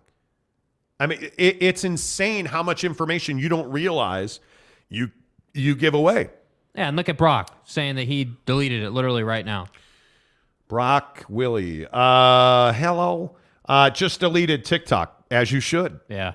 And again, As make you should. sure, because another thing, though, and this is a Mrs. Monty angle that she shared with us yesterday, she had deleted it off her phone, but she's still getting emails from TikTok because she didn't delete her account. Yeah. So you don't be surprised if they email you. Yeah. Yep. Brent Terry says Facebook farms the info for our government, so that's okay. It's not. It's not okay. K. Nuren says, you're right. The Chinese government wants to control the world. UC Regent Gumby says, who would win the fight, Jake or Zuckerberg? I do think you could kick his ass. Yeah. If it was just you and him and a lynx in a cage, I think you'd both die. Yeah. Luis Capazzo says Jake would win. Luis also says, Brent, the NSA farms our information at Camp Williams. I think our government knows everything that we're doing, and there's little you can do about it. If you don't think your phone listens, if like this is the Amazon Alexa, Google HomePod thing. Yeah. Do you really think that they stop listening to you until you say their name? Come on now. You really think that they're not recording all of those conversations? Yeah, they are. Yeah. Please. I mean, if you don't realize that, you're crazy. You're absolutely crazy. You know, like I just think it is. Jordan Brown says, can we get Monty a freaking monkey? Somebody should. Yeah, seriously. Somebody should. Birthday's in February. Look it up. If not TikTok, China will find another way. Absolutely, Giggity. I agree. 801 says, but who going to watch me dance? I see. That's the problem. Who's going to watch me talk about YouTube sports world. How in about YouTube YouTube Shorts? YouTube. Yeah, because Google's innocent. And I think this really is the thing. Like, it's just, you have to, how much are you willing to give away? Not willing to give it away to China, I can tell you that. Kirk Garbett says going to the growler or dropping a deuce. Oh, dropping a deuce. Yeah, dropping a deuce. No doubt all about day. It. That's the proper nomenclature. Connor says, as long as our military is still the world power, we'll be all right regarding China. Conspiracy warning, China is trying to demasculate our young men. Okay. You know. Lopez Fan Gabe says, Bezos, Musk, Zuckerberg, and the U.S. government are just as scary as China. Oh, I would agree. I don't disagree with you at all. Yeah. And this is what I say about like iPhones. Like, I listen, I love Steve Jobs. I love tech. I love innovation. Look at all these idiots that are making like robots that can run over stuff now. How many times have you heard of corporate head honchos snaking a camera of an employee who's working from home to see if they're actually working? Oh, that happens all the time. So there's no question there's capabilities. It's just a matter of, like you said, how much we're willing to accept. And I'm not willing to accept giving my stuff to China. Am I the only one that's scared of robots? Do you guys see like how there was a video I watched on Instagram the other day where they showed robots as they started in like the 90s up until today? They're running and jumping off of one leg and doing backflips now. Yeah. Infowars.com. Hell no, dude. Burn them to the ground. Yeah. Like robots are terrifying to me. Well, and you've got that new legislature in San Francisco that allows the cops to use deadly force with robots. With robots in certain situations. No, I'm fine. Brock Willie says Jake would whoop his ass.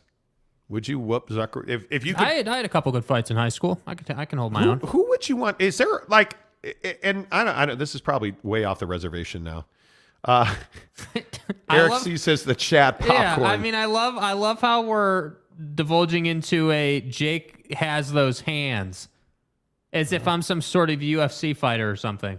But you're a big dude. Like you're a pretty. People don't generally mess with you. No. Thanks for the $5 tip, Jordan Brown. Wait, did you just call me fat? No, I said you're thick. Fat. You know, it is what it is.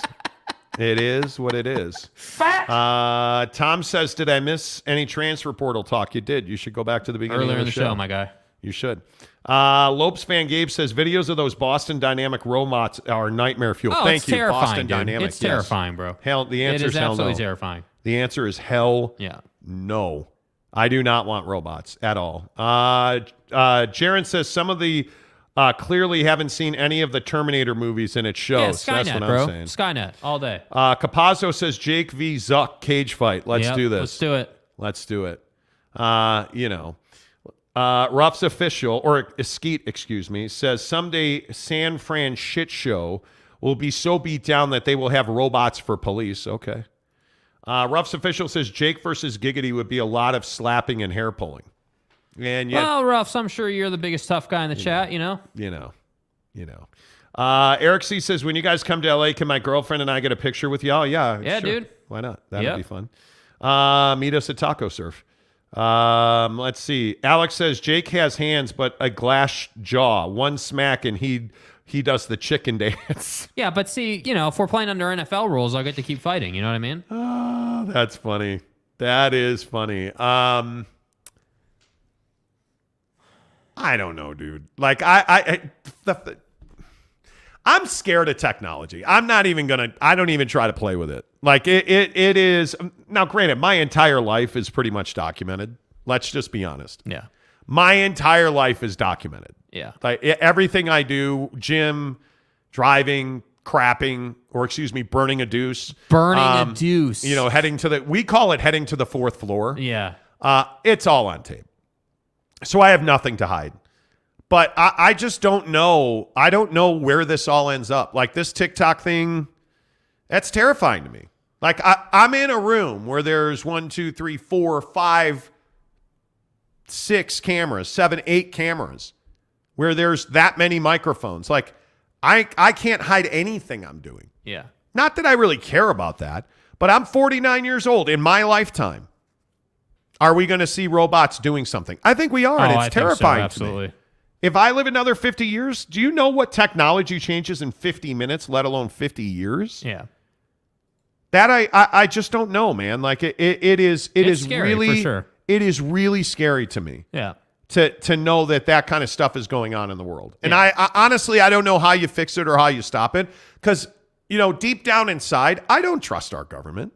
Yeah. I What's don't. there to trust? You hear about these. You hear about the effort that went into overthrowing the election. You read these. Did you guys read the Mark Meadows text messages that came out this week? Yeah. Cheese and rice. Hell no. Like, it's terrifying to me that stuff actually happens. Yeah. And I don't know how I don't know, man. I don't know how you fix any of this mess. I honestly don't. And that's why I continue to ask, where is the leaders of the future?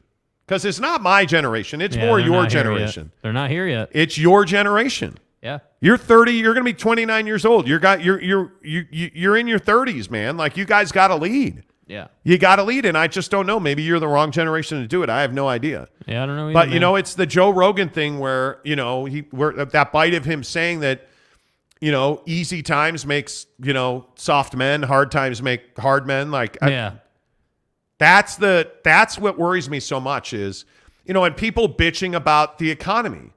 Like, this is the other conversation, not to like go way off into left field, but everyone's like, oh, we're in a recession. Don't spend your money. You're fucked. And it's like, okay, well, that's cool, bro. But hiring is still good. Employment is still good. Like the consumer price index fell. People are shocked by that. Like it seems like these higher interest rates are helping cool the economy. And people are like, oh my God, the mortgage rates. The mortgage rates are what, 6.34 or whatever they were yesterday, or they've fallen for 4 straight weeks. And it's like, dude, 6% for a mortgage is not that much. But you got it at 3. Well, I took advantage of it. And it was historically bad for the economy. But you have all these people telling you, oh, recession, recession, recession, you're screwed. Are we really screwed? Are things more expensive? Yes. Food is stupid expensive. Healthcare is stupid expensive. Are we in a recession? I don't believe we are. I don't. Now, if unemployment spikes, if we're at 12% unemployment, okay, I'm terrified. That's a recession. People aren't working. People aren't spending money. We're in real trouble. That's not where we are. But yet you flip on CNN or Fox News and the world's ending. Yeah. The world's ending. And you listen to people talk about, how tough the world is. If you're willing to go out and do the work, you're going to have a fruitful life. I think the problem is too many 20-somethings want to be TikTok influencers. That's not doing the work. I'm 49. Do you realize this winter season, I've picked up 2 endorsements? I'm 49. They're the first 2 endorsements I've ever had for Surge supplements and for Plus Snow snowboarding apparel. I'm 49. I've been working my entire life, and I happen to fall into them. But it's not falling into them when you do the work to get where you want to go. Yeah. But with all due respect to millennials, I think your generation wants a lot of things handed to you because we as parents handed things to you. Yeah. It's our fault. But at some point, that's got to change because I don't believe we're in a recession. I'm not buying that at all. And I'm passionate about it. Yeah. Clearly. I just don't know that. I don't know that the 20, 30 somethings right now are capable of saving the world like we need them to do. Because I do believe that your 27 to 35-year-old has to save the world. Right now, today. They're going to save the world. Right now, today. They have to act. They have to get into politics. They have to get into leadership. They have to get into industry. And they're not. They're not. And they're not building generational wealth. And they're not buying houses. And they're not. Yeah. They're just not. And at some point, we've got to change that. We talked about college yesterday. Mm-hmm.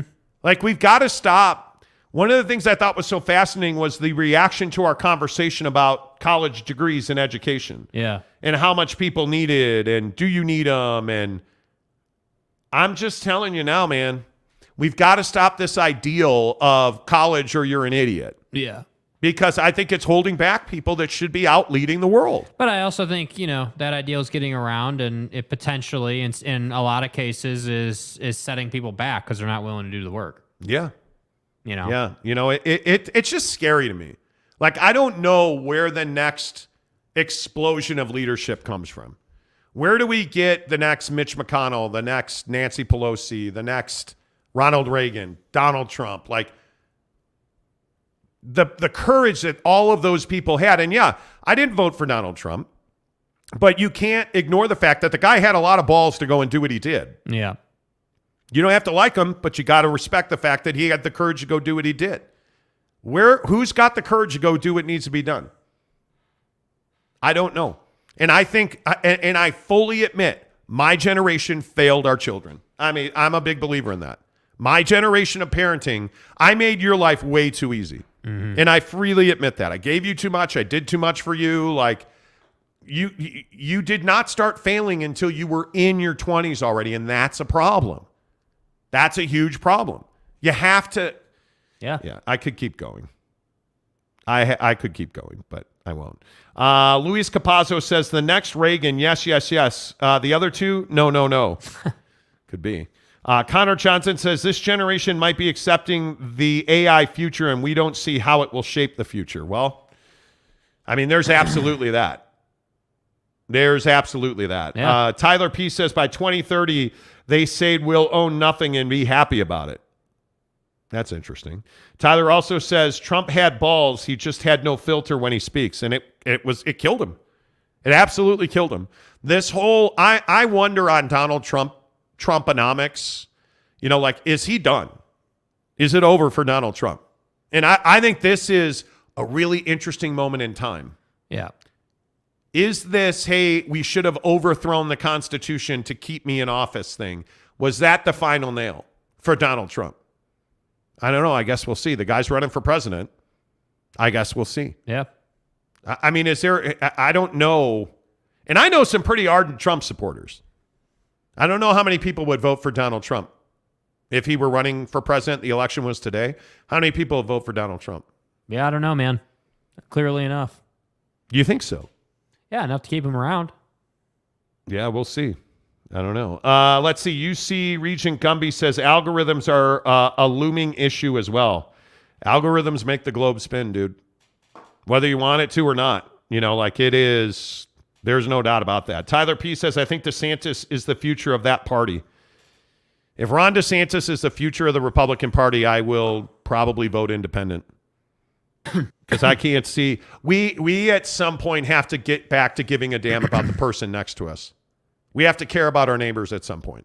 And I just think in this world we don't. Eric C. says, I have no doubt a Democrat will win in 2024. Thank God for all of us. Maybe. Big Dog O-Town says, totally agree. Us baby boomers failed our millennials. Oh, absolutely. Absolutely. And I think, listen, I say all the time, I think you're a great guy. Like I do. I mean, you don't know how to have sex or get chicks. But other than that, you're a great guy. Right. You are. I mean, you're smart. You're intelligent. You could operate. You take care of yourself. You're independent. Like, right. You're a really good dude. I just wish I'd made you a hard ass because a part of me wonders if millennials have been made soft, and I wish I'd made you a hard ass. Yeah. I do. I honestly, I say that in all seriousness. Alex Chacon says DeSantis is probably going to win the Republican nomination. Well, maybe. I'm not here for really a DeSantis thing. But we'll see. I worry about our future. That's all I'm saying. Like all these, we try to stay away from so many topics. The one topic that we probably should talk about more is our future and how secure our future is. Because I don't know that our future is that secure. I'm guessing every generation has had that conversation. Yeah, and I think every generation looks at it differently. All right, thank you for being here. Before you take off, all 124 of you, please consider hitting the like button. 135 likes today on about 1,500 views is pretty good. We appreciate you for that. Give us a like. Give us a thumbs up. It helps the channel grow. Until tomorrow when we'll react to the UC Board of Regents. Is UCLA in the Big Ten or the Pac-12 tomorrow morning? We'll talk about it. Until tomorrow, say goodbye, Jake. Goodbye, Jake.